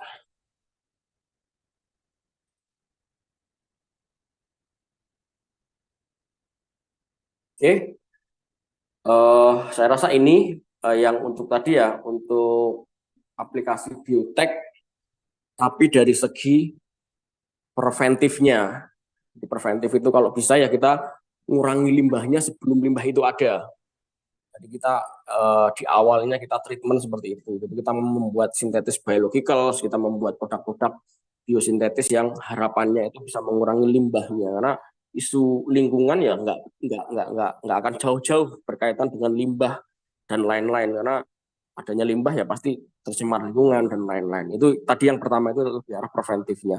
Nah, terus bagaimana kalau misalnya dia sudah ada gitu kan, sudah ada limbahnya dan memang ada, harus ada, kayak contohnya industri tambang itu kan pasti harus ada limbahnya gitu kan.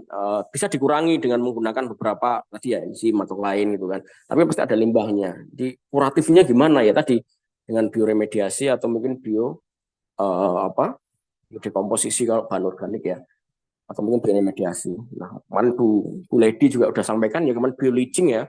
Bioleaching kan untuk umumnya kan untuk logam-logam berat ya. Dia di apa?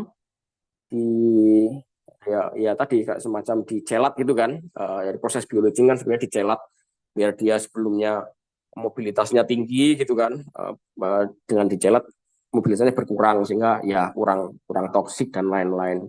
Terus disruption dan lain-lain mungkin sudah dijelaskan, tapi saya fokus di sini bukan di bioleachingnya tapi lebih ke arah bioremediasinya. Jadi kalau sudah terlanjur dia jadi limbah, gimana dong gitu kan. Nah, saya bahas di situnya lebih ke arah bioremediasinya dan mungkin biodekomposisi kalau mungkin limbahnya organik gitu kan, karena limbah itu ada dua gitu kan, yang limbah anorganik atau limbah organik. Yang anorganik yang mungkin polutan berbahaya, chemical base gitu kan ya, kita remediasi. Tapi kalau limbahnya adalah limbah organik ya kita biodekomposisi. Nanti saya jelaskan di slide berikutnya. Nah ini untuk waste treatment ya, jadi beberapa biotek, aplikasi bioteknologi untuk waste treatment itu ada yang contohnya di Pertamina gitu kan, ada biodegradasi hidrokarbon. Saya masih ingat dulu pas kuliah gitu kan, S1 ya, itu skripsi saya ngambil ini, ada proyek dari Pertamina waktu itu di Cilacap kalau nggak salah. Ada tumpahan di sana, gimana caranya waktu itu kan saya di UGM kebetulan. Dengan dosen waktu itu gimana caranya ya tadi tumpahan hidrokarbonnya teratasi gitu, proyek dari Pertamina. Senang banget waktu itu kan. Itu tadi salah satunya tadi dengan cara bioremediasi menggunakan microbes di situ. Dengan cara apa? Biodegradasi. Di waktu itu kami mengisolasi ya, mengisolasi mikroba, mencari sebanyak-banyaknya mikroba. Tapi waktu itu kita belum sampai rekayasa genetik ya, baru well tap aja, mencari well tap yang paling bagus untuk mendegradasi minyak. Jadi tumpahan minyak, crude oil gitu ya, pekat banget hitam itu. Kalau dikasihkan air pasti dia misah gitu kan. Ketika dikasih mikroba yang sudah kita seleksi, kita cari di mana-mana, yang paling bagus itu tadi, ketika ditambahkan itu dengan minimal medium ya, dia bisa larut ke air gitu kan. Dan dia nggak berbahaya lagi, parameternya cuma sebenarnya dia bisa larut ke air, jadi nggak berbahaya lagi, rantai kakunya sudah diputus gitu. Jadi apa poinnya di sini adalah biodegradasi atau bioremediasi itu poinnya adalah mendegradasi yang sebelumnya rantainya itu berbahaya menjadi nggak berbahaya lagi, pecah-pecah lah intinya. Ada juga yang senyawa polutan, ya banyak gitu kan, polutan-polutan di luar sana gitu kan, maupun dari industri. Dan yang metal, logam berat, mungkin kemarin sudah dijelaskan sama Bu Lady ya, yang terkait bioleaching gitu kan, treatment untuk metal seperti apa, karena industri itu ya pasti ada juga dia mengeluarkan logam berat gitu kan, dan logam berat beberapa kasus logam berat juga sangat berbahaya ketika dia dikeluarkan dikeluarkan ke lingkungan dari limbah-limbah industrinya, perlu ditreatment. Yang chlorinated compounds, jadi mengandung klorin gitu kan, senyawa berklorinasi, itu bahaya juga dia kan, toksik kan. Ada juga yang xenobiotics compound gitu kan. Xenobiotik ya limbah nanti saya jelaskan xenobiotik itu apa.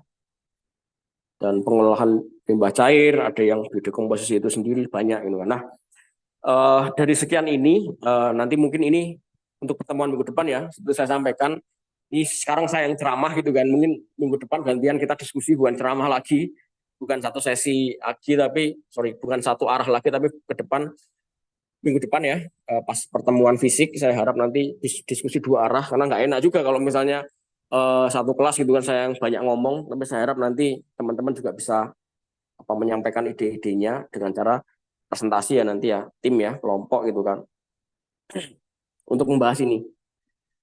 Nanti kita tentukanlah di belakang lah. Tapi poinnya nanti mungkin lebih ke arah kalau metal gambaran kan saya rasa udah ya, bioleaching kemarin Bu Lady kan. Jadi mungkin nanti kita di senyawa polutan, chlorinated compounds atau xenobiotik aja yang kita bahas untuk tim kelompoknya. Oke, ini gambarnya seperti ini untuk waste treatment gitu kan. Saya jelaskan di sini apa? Mungkin sedikit tentang jadi kan saya ngasih feedback teorinya aja ya. Mungkin teman-teman nanti by project itu mungkin ada project apa misalnya xenobiotik atau apa, silahkan nanti kita bagi di belakang. Tapi menjadi kewajiban saya di sini, saya juga perlu menjelaskan tentang sedikit ya tentang bioremediasi. Jadi saya jelaskan juga terkait bioremediasi itu apa gitu kan. Jadi saya mulai ini ya. Jadi teori ini ya, nggak ngalu itu bahas teori gitu kan. Jadi tapi nggak apalah. Oke, jadi apa saja senyawa pencemar di lingkungan. Jadi seperti saya sampaikan sebelumnya gitu kan, itu senyawa polutan itu banyak ya kan. Ini senyawa polutan ya, itu banyak itu kan. Ada ya hidrokarbon dan intinya polutan itu ya membuat polusi kan. Polusi apa? Polusi ya dia ya tadi yang ya, berbahaya lah atau mengganggu lah lingkungan gitu kan. Nah, contohnya apa? Contohnya minyak mentah. Jadi yang hidrokarbon tadi ya, minyak mentah hasil penyulingan gitu kan, logam berat, fosfat itu maksudnya organofosfat ya, pestisida berbasis organofosfat itu bahaya itu kan. Itu juga bahaya, logam berat mungkin kemarin dijelaskan oleh dia sudah ya, yang bioleaching. Ada juga yang ini senyawa xenobiotik. Kalau ini biasanya kan tadi ya, tentunya minyak mentah itu kan ya sebenarnya ngambil dari alam kan. Cuman karena bahaya, kenapa? Karena minyak mentah crude oil kan pekat dan lain-lain, itu kena tangan ini panas, gosong dan lain-lain gitu kan. Makanya kan itu berbahaya bagi lingkungan kan. Logam berat juga sebenarnya dia sudah ada di alam. Jadi gini, kalau contoh di tempat kami gitu kan, di industri pupuk itu kan, industri pupuk terutama NPK. Jadi di tempat pupuk Indonesia itu kan kita produksi NPK ya. N-nya kita bisa produksi kan amonium ya, amonia. Jadi kita punya gas alam melimpah di Indonesia.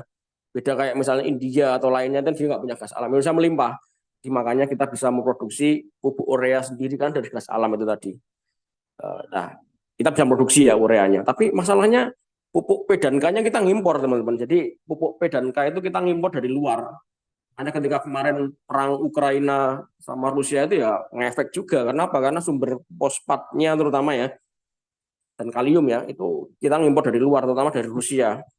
Ada juga yang dari Jordan dan lain-lain gitulah.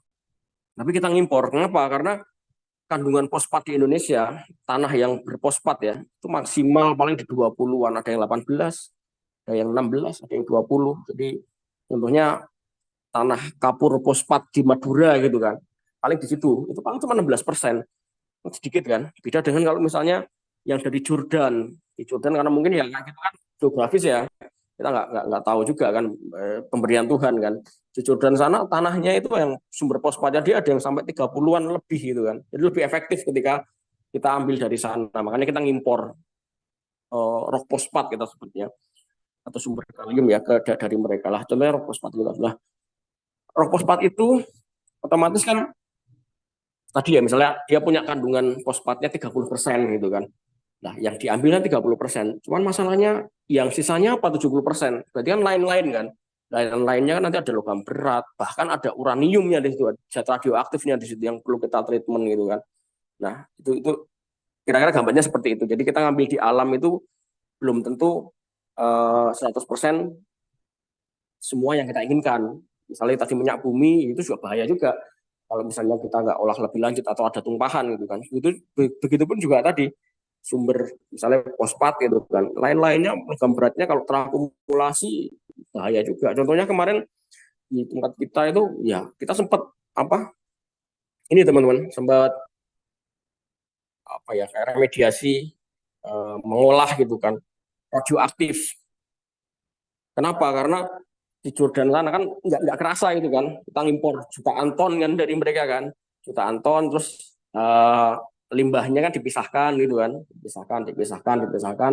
Tadi ada logam berat dikit-dikit mungkin kecil ya, ppm gitu kan, kecil sekali. Tapi kalau misalnya kita skalanya ribuan ton, jutaan ton, dan berkali-kali gitu kan, berkali-kali kita ngimpor, numpuk jadi banyak gitu kan, itu harus ditreatment pasti.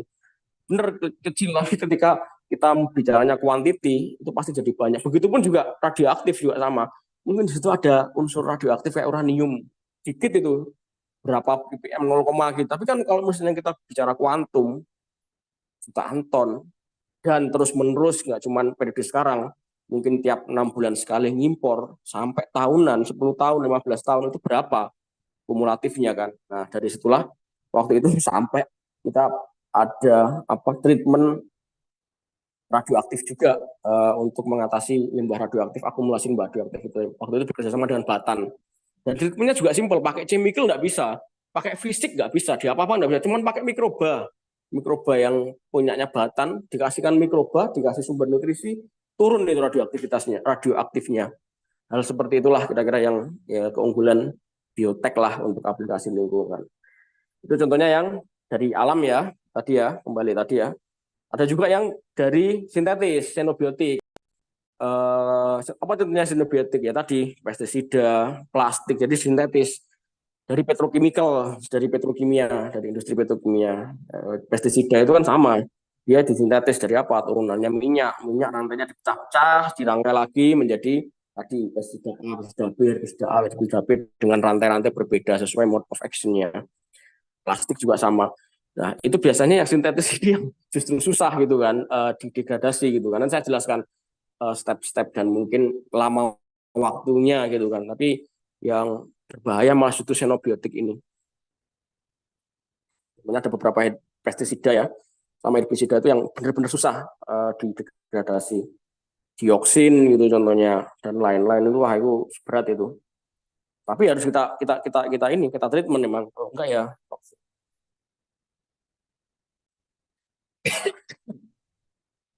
Nah, kembali ke remediasi ya. Apa itu remediasi? Remediasi itu ya definisi lagi nih balik-balik kan. Di remediasi itu adalah perbaikan. Ya remedial lah. Mengenal remedi kan ya sama kan. Ada remedi berarti kan diperbaiki nilainya. Ini juga sama, diperbaiki kualitasnya. Yang sebelumnya tercemar diperbaiki biar dia lebih aman cemarannya dibandingkan sebelumnya. Kalau bisa ya semakin aman, semakin sedikit semakin aman kan gitu kan. Di remediasi sebenarnya gitu. Terus kalau bioremediasi apa ya berarti perbaikan lingkungan ya tentunya karena kita batasi pembahasan ini di lingkungan kan. Di perbaikan lingkungan dengan menggunakan proses bioteknologi atau dengan mengemploy tadi yang menggunakan biomass atau mikroba. Di intinya proses perbaikan lingkungan yang tercemar. Saya rasa bisa dilihat sendiri ya teman-teman ya. Nah ini sebenarnya ada banyak seperti saya sampaikan tadi ada banyak prosesnya gitu kan. Misalnya dengan physicals gitu kan, dengan chemical gitu kan. Chemical tadi ada ada penambahan chemical tertentu sehingga dia bereaksi dengan polutannya sehingga nggak berbahaya lagi. Terus ada physical, contohnya physical apa? Tadi misalnya penggunaan apa ya, steam gitu kan, wap-wap ya, wap atau mungkin agitasi, etching dan lain-lain. Tapi yang kita bahas di sini nanti adalah bioremediasi. Ya. Ini bioremediasinya organik. Wah, ini teori banget nih. Mungkin bisa dibaca sendiri ya. Tapi poinnya di sini adalah proses mengubah senyawa pencemar organik. Ya, itulah. Jadi poinnya adalah mengubah senyawa yang sebelumnya berbahaya menjadi tidak berbahaya lagi. Intinya gitu sih kalau bioremediasi. Teorinya panjang, tapi poinnya di situ adalah mengubah yang berbahaya menjadi kurang berbahaya atau tidak berbahaya sama sekali. Nah, tadi keunggulan bioremediasi apa? Ya tadi prosesnya alami. Ya sebenarnya semi alami juga iya karena kita introduksikan aja. Cuman prosesnya itu lebih natural lah dibandingkan kalau chemicals itu kan produksinya kita introduksi zat-zat lain yang mungkin non organik dan lain-lain gitu kan. Nah, keunggulannya apa? Ini alami jadi lebih ramah lingkungan ya. Terus mengubah senyawa pencemar tidak hanya memindahkan. Nah, ini kata-kata memindahkan itu penting. Jadi gini, ini case tadi juga ya. Jadi di industri apapun itu mungkin bisa juga di tempat kita. Saya nggak bilang saya, tapi mungkin bisa juga di tempat kita gitu kan. Itu ada dua solusi. Yang pertama di treatment, yang kedua dijual. Jadi jangan kira mungkin limbah itu bisa di treatment semua, kita jual juga gitu. Jadi kalau beberapa limbah yang susah ditangani ya wes itu dibuang, bukan buang dalam artian dijual gitu. Jadi ada penampung khusus gitu kan. Kenapa? Karena susah ditangani, baunya mungkin menyengat gitu kan. Karena kita industri pupuk pestisida kan, industri kimia kan. Pertama pestisida kan bahaya gitu. Jadi beberapa kasus ya ada yang cuma dipindahkan aja. Makanya di sini solusi yang bioremediasi itu sangat krusial. Kenapa? Karena dia tidak hanya memindahkan. Jadi solusinya bukan solusi sementara, tapi solusi permanen dengan cara Dengan cara mengubah senyawanya yang sebelumnya bahaya menjadi nggak berbahaya. Jadi nggak cuma di industri pesida misalnya, jadi industri lain pun juga hampir hampir semuanya mungkin sama ya.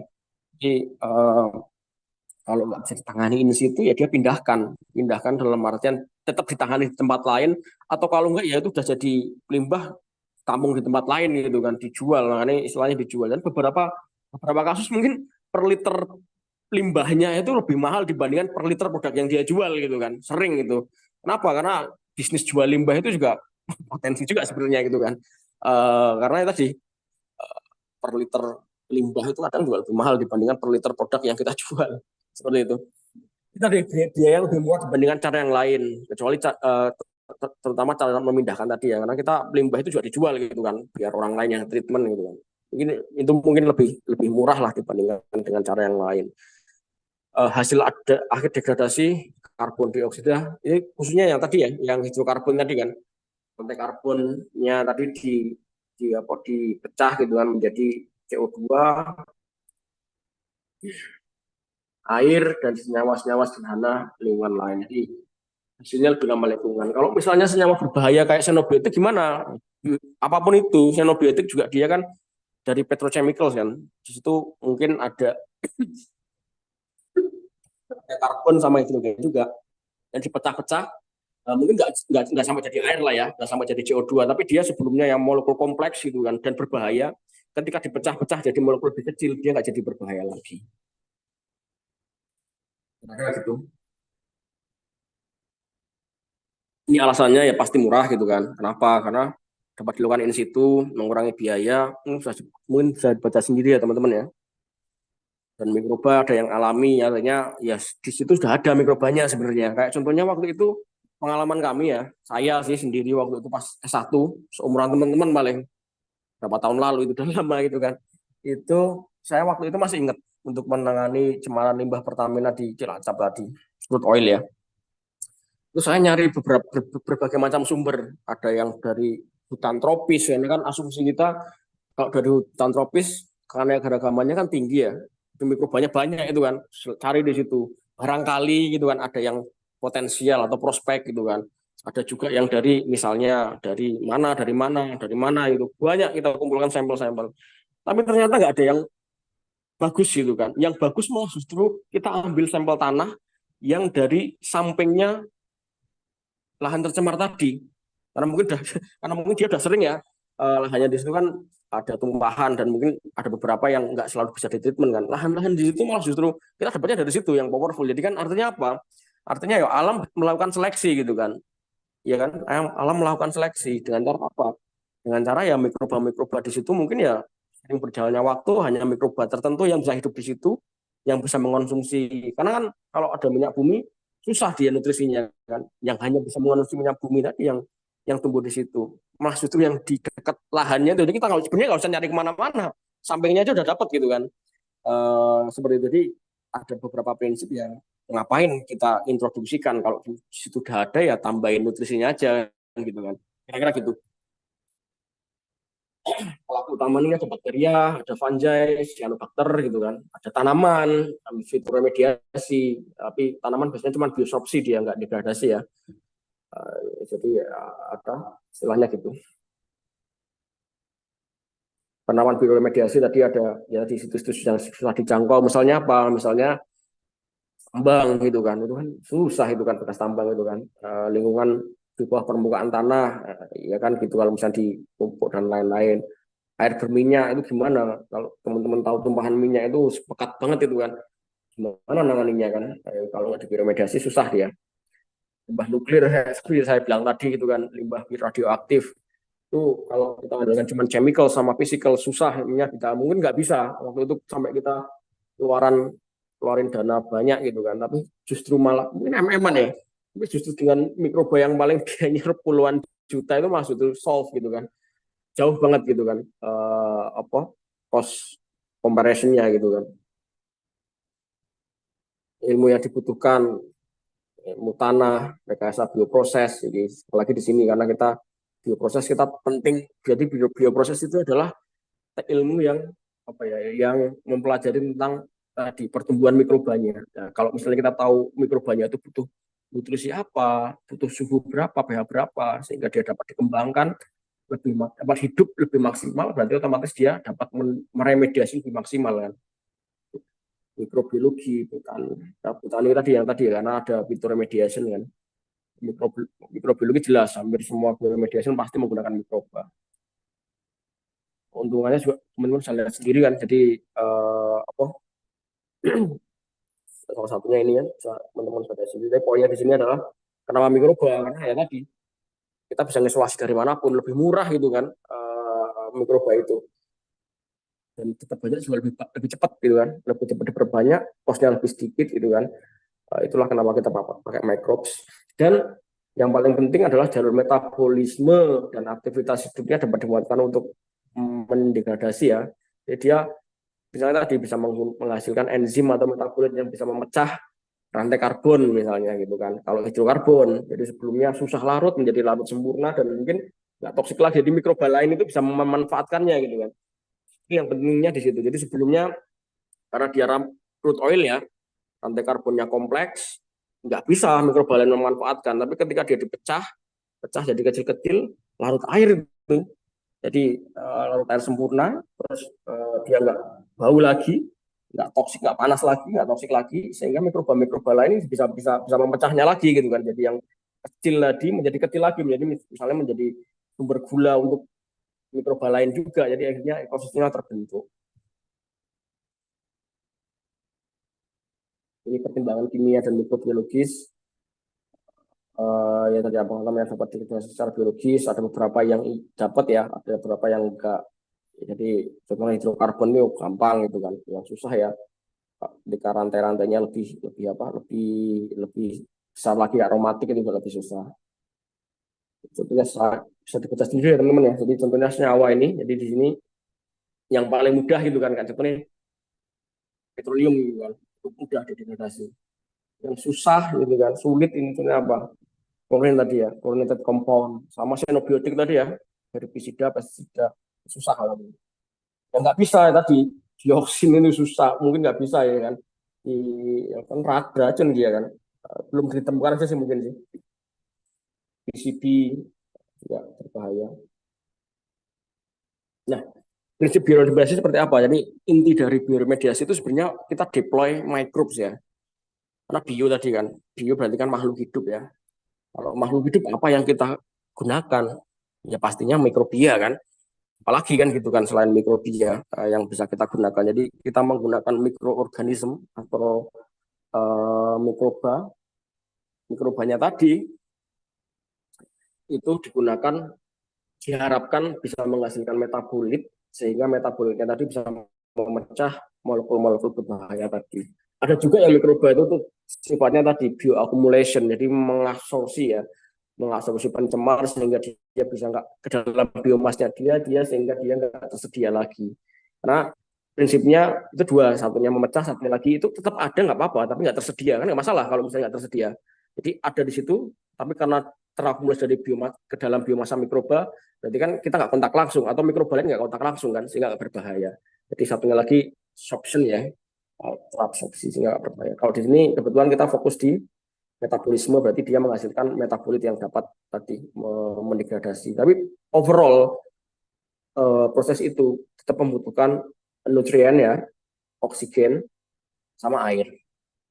Terus diotak pH-nya dan lain pH dan suhu juga penting juga. Dan poinnya di sini its work dapat bekerja dengan maksimal ketika nanti ada nutrien pembatasnya ini yang perlu diperhatikan. Jadi walaupun ada mikroba di situ, kita introduksikan mikroba atau sudah ada mikroba lokal endogenes di situ, tapi ketika dia nggak bisa akses nutrisinya, ya nggak bisa tumbuh dia, atau dia nggak bisa akses udara, oksigen, ya nggak bisa tumbuh juga. Jadi poinnya di situ it works gitu kan, itu apa bioremediasi bekerja ketika nanti kita suplai nutrisi, kita suplai oksigen, sehingga mikroba yang kita introduksikan atau mikroba yang ada di lokal di situ, di in situ itu dapat bekerja dengan maksimal. Oke, ini contohnya pengolahan biologis, banyak juga ini ya. Berapa ini? 8. Oke, pengolahan biologis lahan tercemar senyawa organik itu ada dua, teman-teman. Ada yang ex situ, ada yang in situ gitu kan. Nah ini bioremediation ex situ sama in situ, natural attenuation ya berarti kalau sudah ada ya berarti ditambahkan lagi kadang-kadang gitu. Tapi yang berperan di sini terutama ex situ sama in situnya. Nah kita bicara ex situ dulu ya. Jadi apa itu ex situ? Apa itu in situ? Mungkin nggak ada di sini ya. Ini ex situ adalah pengolahan dilakukan di tempat lain sehingga perlu pemindahan. Jadi misalnya gini, untuk kasus di tempat kami ya, gitu. Ya gitu kan, kita kan produksi bahan aktif, pestisida dan formulasi. Pasti itu ada limbah, limbahnya itu limbah pestisida itu bau menyengat dan lain-lain lah. Itu sudah kebiasaan karena bahaya kan. Nah, solusinya apa? Kalau pestisida kita pasti diolah di tempat lain. Karena kalau diolah di tempat kita, itu baunya gila-gilaan gitu kan.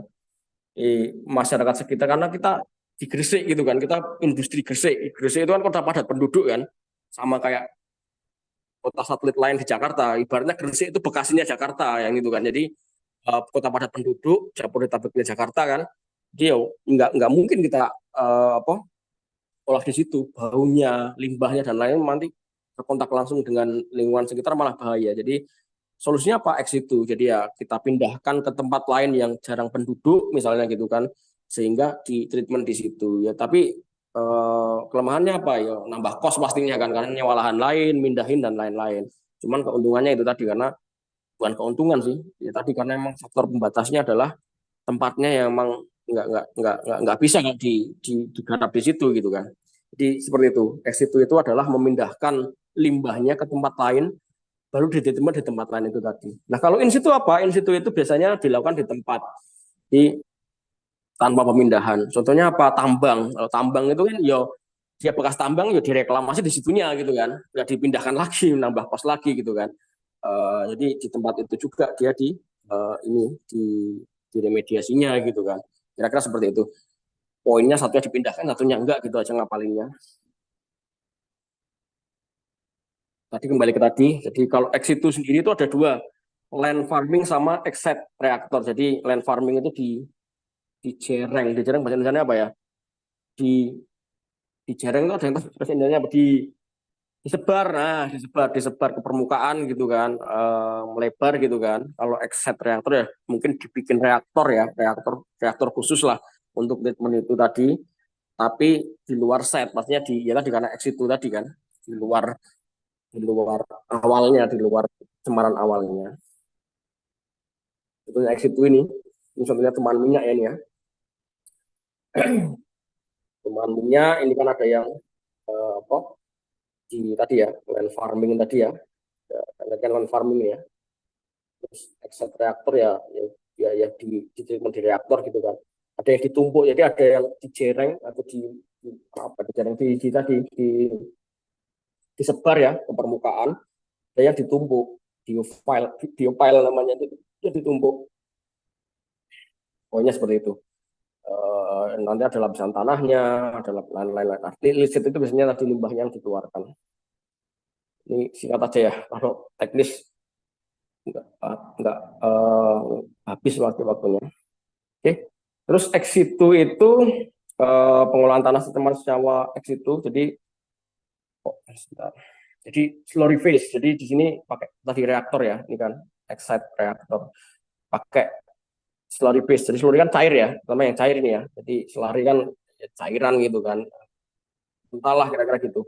Dengan menggunakan birok. Tapi pentingnya di sini adalah kita tetap harus menambahkan nutrisi, sekali lagi ya, nutrisi, faktor pembatasnya itu tambahin air, udara, oksigen gitu kan. Dan mungkin tanah lah, karena dia sebagai faktor faktor matriksnya kan gitu kan, untuk membuat mikrobanya aktif. Karena kan sering dengar kan mikroba aktif di selari kan gitu kan, activated sludge gitu kan, pernah dengar ya activated sludge ya gitu tadi, dengan menambahkan nutrisi air dan mungkin tanah ya untuk filternya, dengan penambahan mikroba sehingga diharapkan nanti dapat menetralisasi senyawa pencemarnya itu tadi.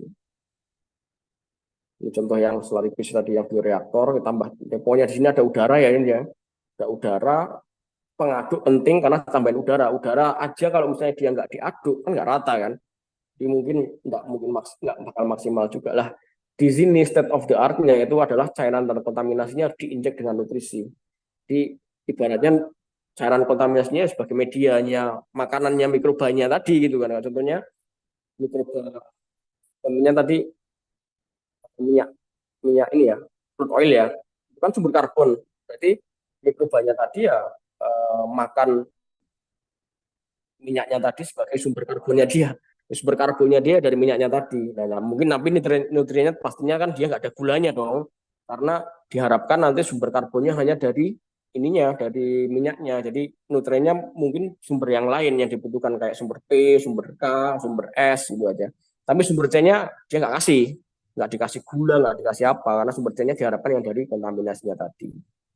Terus habis itu nanti ya tadi diaduk. Karena nanti ini ada suhunya ini ya, suhu optimum kan biasanya 30-an lebih ya, ada yang 36, anggaplah gitu kan. Mikroba itu dia senengnya suhu makanya seringnya juga ada uapnya di teman dia dikeluarin uapnya. Sekali lagi of inti dari ini adalah kita tambahkan nutrisi, tambahkan udara ya. Kalau air kan sudah dicampur ini ya, campur medianya tadi kan. Sama diatur suhu sama pH-nya sehingga dia bisa maksimal pertumbuhannya. Tuh. Terus composting juga ini seperti ini sih, mungkin composting juga teman-teman tahu lah, umum lah ya kata-kata composting itu, dikomposkan kan kira-kira gitu. Nah, tadi biopile, tadi ada istilah biopile ya. Jadi biopile itu tanah yang tercemar ditumpuk dipindahkan dulu ya, tanah tidak sorry tanah tercemar tidak dipindahkan namun diangkat ke permukaan, jadi ditumpuk. Kalau tadi kan disebar ya, land farming tadi disebar ya. Ini harapannya apa ketika disebar tadi rata kan udaranya sehingga dia lebih maksimal. Kalau ini ditumpuk teman-teman, ditumpuk. Nah tapi kalau ditumpuk yang bawah gimana dong udaranya? Kalau disebar kan dia rata. Kalau ditumpuk gimana? Nah, makanya dia di sini ada sistem udaranya, pemberian udaranya dari bawah gitu kan. Kalau tadi nggak perlu, kalau disebar nggak perlu karena kan luas permukaannya lebar, otomatis dia kan lebih rata kan oksigennya dan lebih tersebar juga nutrisinya. Tapi kalau kalau ditumpuk gimana? Ya nggak ada solusi lain, kita harus tambahkan udara. Di sini kita tambahkan udara masuk dalam sistemnya tadi untuk tanahnya tadi. Lah apa itu lapisan gravel itu ya kayak semacam lapisan penyaring gitu kan, sehingga nanti ketika ada air, airnya itu nanti bisa saring dalam apa, disaring dulu lah dia sebelum dibuang ke badan air. Ini contohnya ya, large scale of pile ya, remediation ini tumbuhan-tumbuhan gitu kan. Kalau on farming tadi ya, ini kalau on farming ini ya dijereng gitu kan, dijereng lagi dia apa, disebar gitu kan, merata. Kalau ini ditumpuk gitu kan. Oke. Ini ya disebar gitu kan, tepat ada lapisan gravelnya ya, karena nanti kan endingnya dia kan licit, licitnya airnya kan bisa ditampung kan. Nah, ini ada lapisan kedap air, kenapa? Karena kan dia dijereng bawahnya sendiri kan harus rata kan. Kalau misalnya enggak, dia lolos dong airnya gitu kan, air limbahnya. Makanya dia dikasih lapisan kedap air biar dia fokus licitnya itu nanti tertampung dalam tampungan tertentu. Ini juga ditambahkan udara, tapi cukup di permukaannya aja, nggak usah dimasukkan ke dalam tadi. Karena apa? Karena dia ini kan disebar gitu kan. Jadi bedanya kalau ditumbuk sama disebar itu ya itu tadi, land farming sama biopile. Nah itu tadi yang eh, X itu ya. Nah kalau in situ gimana? Kalau in situ berarti kan kita memanfaatkan, karena tadi nggak dipindah kan, berarti lokalnya di situ kan. Jadi kalau misalnya kita ada kontaminan di lahannya situ, ya dia nggak dipindah di tempat lain, nggak dijereng tadi, nggak ditumpuk juga enggak, ya tempatnya itu yang kita tambah, yang kita otak-atik gitu kan, yang kita rekayasa, yang kita remediasi dengan cara apa ya tadi, penambahan apa, stimulation ya, dengan biostimulation itu penambahan nutrisi. Jadi kenapa kenapa dia nggak bisa diremediasi, karena mungkin ya, mungkin itu di lokasinya itu sebenarnya udah ada mikrobanya, tapi nggak ada nutrisinya, sama aja. Dan mikroba nggak ada nutrisi, adanya limbah, malah tertekan dia pertumbuhannya, jadi dia nggak bisa tumbuh. Makanya itu dia ditambahkan, distimulasi dengan tambahan nutrisi, tambahan udara, tambahan air, dengan harapan mikrobanya yang sudah ada di tanah tadi yang tercemar, yang nggak dipindahkan tadi, yang in situ tadi, itu bisa tumbuh sehingga dia bisa melakukan bioremediasi. Nah kalau bioaugmentasi gimana? Augmentasi itu biasanya dia menambahkan mikroba. Kenapa? Karena kita tahu misalnya di mikroba di sekitar situ sudah nggak ada, itu nggak ada mikrobanya yang potensial, kita screening misalnya, kita analisa dulu gitu kan. Kalau nggak ada atau misalnya ada sedikit, berarti kan kita perlu tambahin ya, tambahin introduksi mikroba baru yang lebih powerful dan lebih banyak, namanya bioaugmentation. Nah, pengolahan tanah tercemar organik, contohnya bioventing, sama spasinya sekali lagi. Yang paling penting tadi kan saya bilang tadi, nutrisi, udara, sama air ya. Jadi kalau tanahnya kering ya tambahin air gitu kan. Selain pH dan suhu ya. Ya untuk udara sendiri kita biasanya bisa pompakan dengan sistem bioventing ya. Venting itu berarti apa? Venting itu ya, ya kering-kering angin kan, ada di angin-anginkan lah bahasa Indonesianya, itu diangin-anginkan. Dengan kalau diangin-anginkan kan terbuka, tapi kalau misalnya tertutup tadi kayak pile ya, berarti nanti kita tambahkan pompa udara gitu kan. Lalu sumber injeksi, dan sumber injeksi untuk nutrisinya ya. Jadi selain tambahin udara dengan cara tadi diangin-anginkan. Atau lagi satu lagi sparging. Sparging itu tadi, nah ini tadi sparging itu tadi dia dipompa gitu kan. Terus tahu sparger ya teman-teman ya, mungkin teknik kimia tahu lah ya sparger. Sparger itu ya nanti dipecah udaranya sehingga dia bisa lebih rata aplikasinya. Di udaranya nggak langsung dialirkan gitu aja, tapi dipecah nanti di sparging sehingga dia lebih terdistribusi merata ke dalam area yang mau diremediasi tadi. Ini sparging ya, pecah ya, dibentuk bubble atau mungkin ya bubble biasanya kalau cairan sparging. Nah, ada yang tadi diinjeksi langsung ya, tadi itu yang pertama tadi diinjeksi langsung udaranya ya, ini ya, udaranya diinjeksi langsung dengan venting ataupun sparging ya, diangin-anginkan atau mungkin dengan cara diinjeksi terus dipecah udaranya, digelembung jadi gelembung atau mungkin jadi terdistribusi sempurna gitu kan gitu. Nah, ini penambahan udara. Satunya lagi, kalau misalnya nggak memungkinkan, ya kita bisa menggunakan hidrogen peroksida. Jadi hidrogen peroksida kan H2O2 ya. Jadi kalau di dalam tanah dia bisa terdegradasi menjadi H2O, air ya. Jadi dan O2, oksigen. Jadi simpel gitu, cuman kita masukkan cairan H2O2, dia menjadi air dengan sendirinya, nanti terdegradasi jadi air sama oksigen. Jadi nggak usah ngasih udara lagi gitu kan. Lebih enak. Kira-kira gitu, itu opsi keduanya gitu. Atau sumur ekstraksi, itu terutama untuk air ya. Jadi ketika untuk mengeluarkan air tanah yang kemudian ditambah dulu. Jadi pompa airnya dalam tanah. Kalau tadi kan ngasihkan ya dari luar, kalau dipompa air tanahnya, terus tambahan nutrisi sama tambahan oksigen ya, di aerasi air tanahnya baru dikasihkan. Super injeksi mungkin bisa dilihat sendiri gitu ya, simpel lah. Ini contoh gambar-gambarnya, stimulation tadi ya, ditambahkan nutrisi tadi kan ya, stimulation ditambahkan nutrisi, ada tangki penyampur nutrisinya di situ, mungkin tambahan bubble udaranya di situ sehingga dia lebih maksimal treatmentnya. Ini contoh gambarnya juga gitu kan, leakage gasolinnya di sini ya, ada leakage gasolin, ada bahan anunya, terus di situ dia treatment, ada tambahan nutrisinya ya kan, ada tambahan ini ya, udaranya di situ, sehingga terus kalau misalnya perlu kita tambahkan air juga ya, fire-nya kan di sini ya, jadi misalnya udah ada air berarti ada, dan misalnya enggak ya berarti tambahkan, dan mungkin tambahkan mikrobanya di situ sehingga dia bisa in situ ya, nggak usah dikeluarkan tapi cukup di dalamnya aja yang kita tambahkan macam-macam yang tadi kayak mikroba, eh, apa mikroba, terus air dan udara ke dalam contamination soilnya, contaminated soilnya gitu. Tadi ya, mungkin diagramnya kira-kira seperti itu. In situ ada yang rekayasa, berarti kita tambahkan macam-macam tadi ya. Tambahkan bakteria di sini kalau augmentation kan. Kalau biostimulasi itu tambahkan nutrisi sama udara dalam bentuk sparging atau venting. Kalau apa adanya gimana?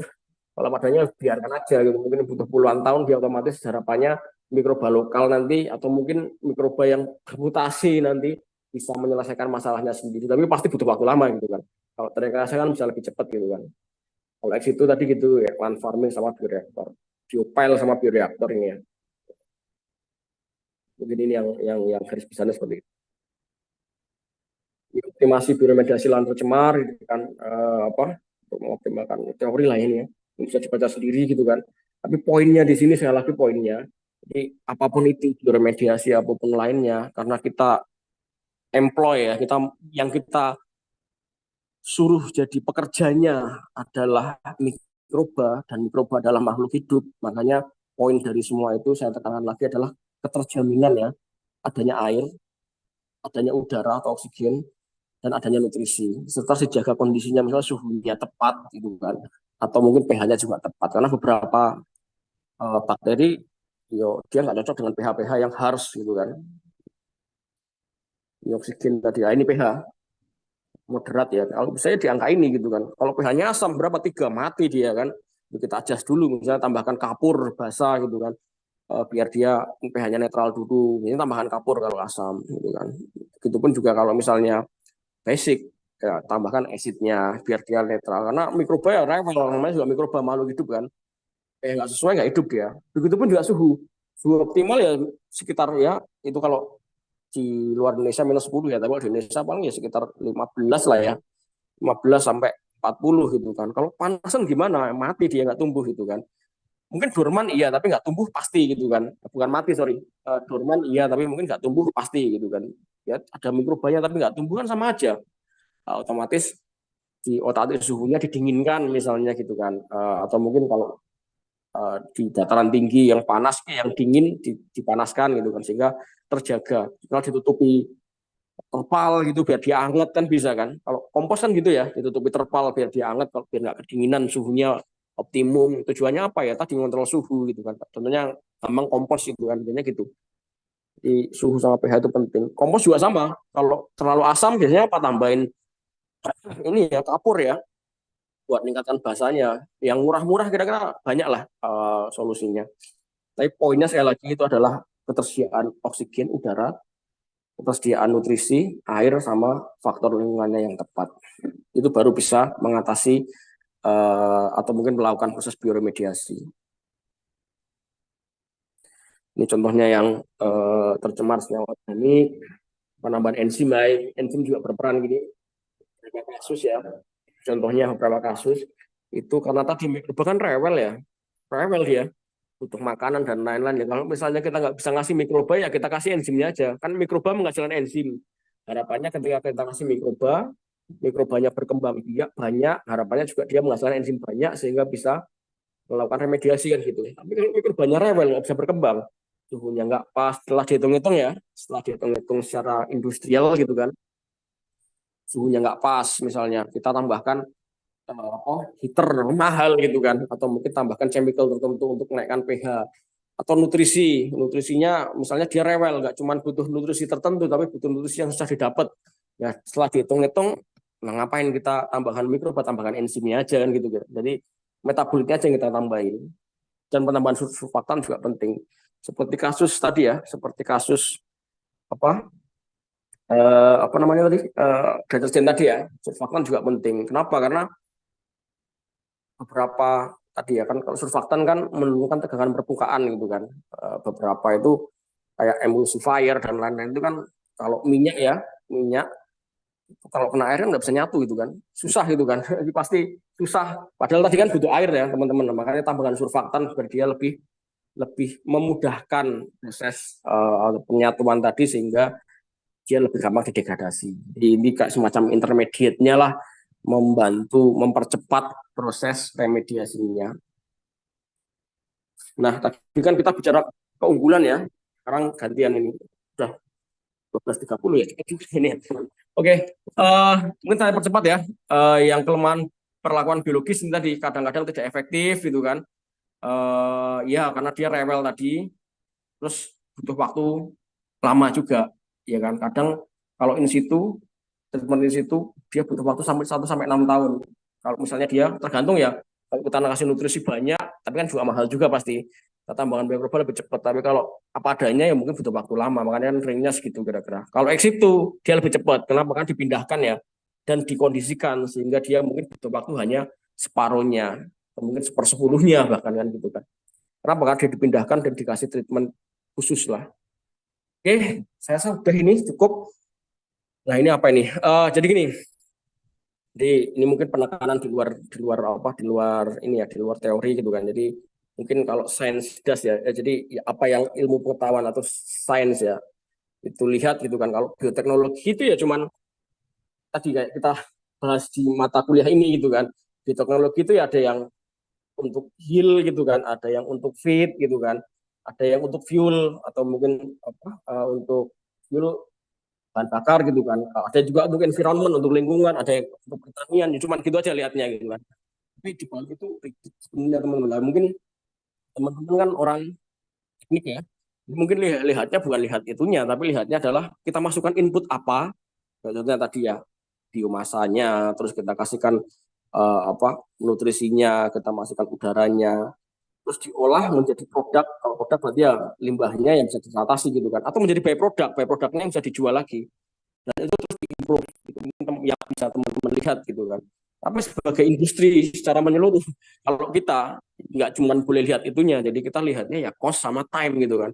Makanya kombinasi tadi ya, misalnya remediasi pun juga sama, kombinasi antara cost sama time itu juga dipertimbangkan. Jadi sering-seringnya aplikasi bioremediasi itu nggak melulu bioremediasi, tetap dia nanti ada diaduk. Makanya campuran antara fisikal, kan kita ngorek yang tepat ya, ada trial errornya kan, kombinasi antara physical, chemical, ditambahkan kimia juga. Tujuannya buat apa? Kayak tadi surfaktan, biar dia lebih gampang berkontak dengan mikrobanya, terus tambahkan nutrisi dan lain-lain, terus tambahkan penghangat, diaduk, itu kan butuh physical juga. Jadi kombinasi antara physical, chemical sama biological itu dan waktu itu juga nanti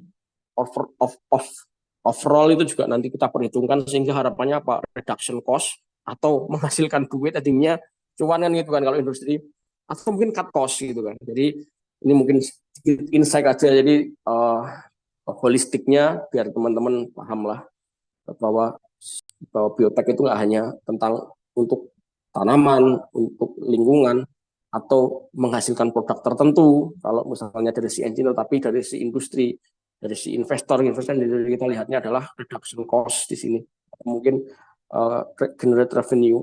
Oke, saya rasa itu cukup. Ini sekali lagi ini intro ya, video teknologi, dan mohon maaf kalau misalnya terlalu panjang gitu kan ininya, PowerPoint-nya dan mungkin penjelasannya. Saya harap teman-teman paham. Lah, sekali lagi ini kan sesi saya ceramah ya, gantian mungkin minggu depan pas kita tatap muka kita diskusi terkait dengan lebih detail terkait bioremediasi. Dan dari saya tetepan prinsip saya gitu kan, kalau dengerin itu masih kurang dibandingkan kalau diskusi. Makanya kalau kita nanti sesinya sesi diskusi, presentasi teman-teman yang presentasi gantian, dan ada tanya jawabnya di situ, saya yakin, dan teman-teman nyari bahan sendiri gitu. Kalau ini kan banyak dari saya. Kalau teman-teman prosesnya nyari bahan sendiri, ada diskusi di situ, saya yakin teman-teman lebih paham. Maka mungkin pertemuan berikutnya pas tatap muka di Bandung, saya ke Bandung nanti. Jadi kita bisa lebih maksimal proses pembelajarannya itu. Saya rasa itu dari saya. Mungkin untuk ini ya, untuk kelompoknya, untuk kelompok tadi ya presentasi minggu depan mungkin sama dengan Bu Lady aja, dibagi 3 kelompok, tapi orangnya terserah gitu kan, dibagi 3 dengan proporsi sama gitu kan, dengan tema seperti yang saya sampaikan di atas. Bentar, temanya ini saya kasihkan Bu Hana ya mungkin ya.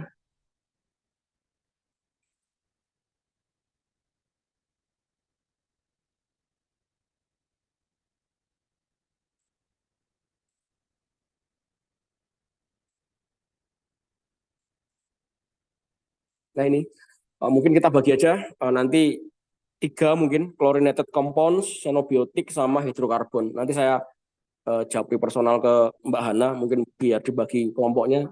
Untuk kelompoknya siapa, teman-teman bisa pilih sendiri. Saya nggak bagi di sini, tapi poinnya harus ada 3 kelompok dengan proporsi yang jumlah yang sama, atau cuman mungkin selisih 1 nggak masalah lah kalau misalnya ternyata ada yang genep atau ganjil kan gitu. Yang ganjil, sorry.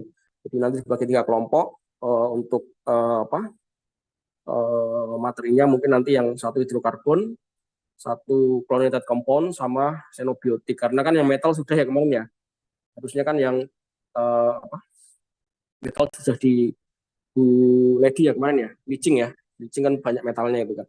Seperti itu. Jadi mungkin 3 kelompok untuk 3 topik ya, hidrokarbon, chlorinated compound, sama xenobiotik. Minggu depan kita ketemu tatap muka, kita diskusi terkait itu. Itu ya. Saya rasa itu dari saya. Masih ada waktu sedikit, sedikit sekali gitu kan.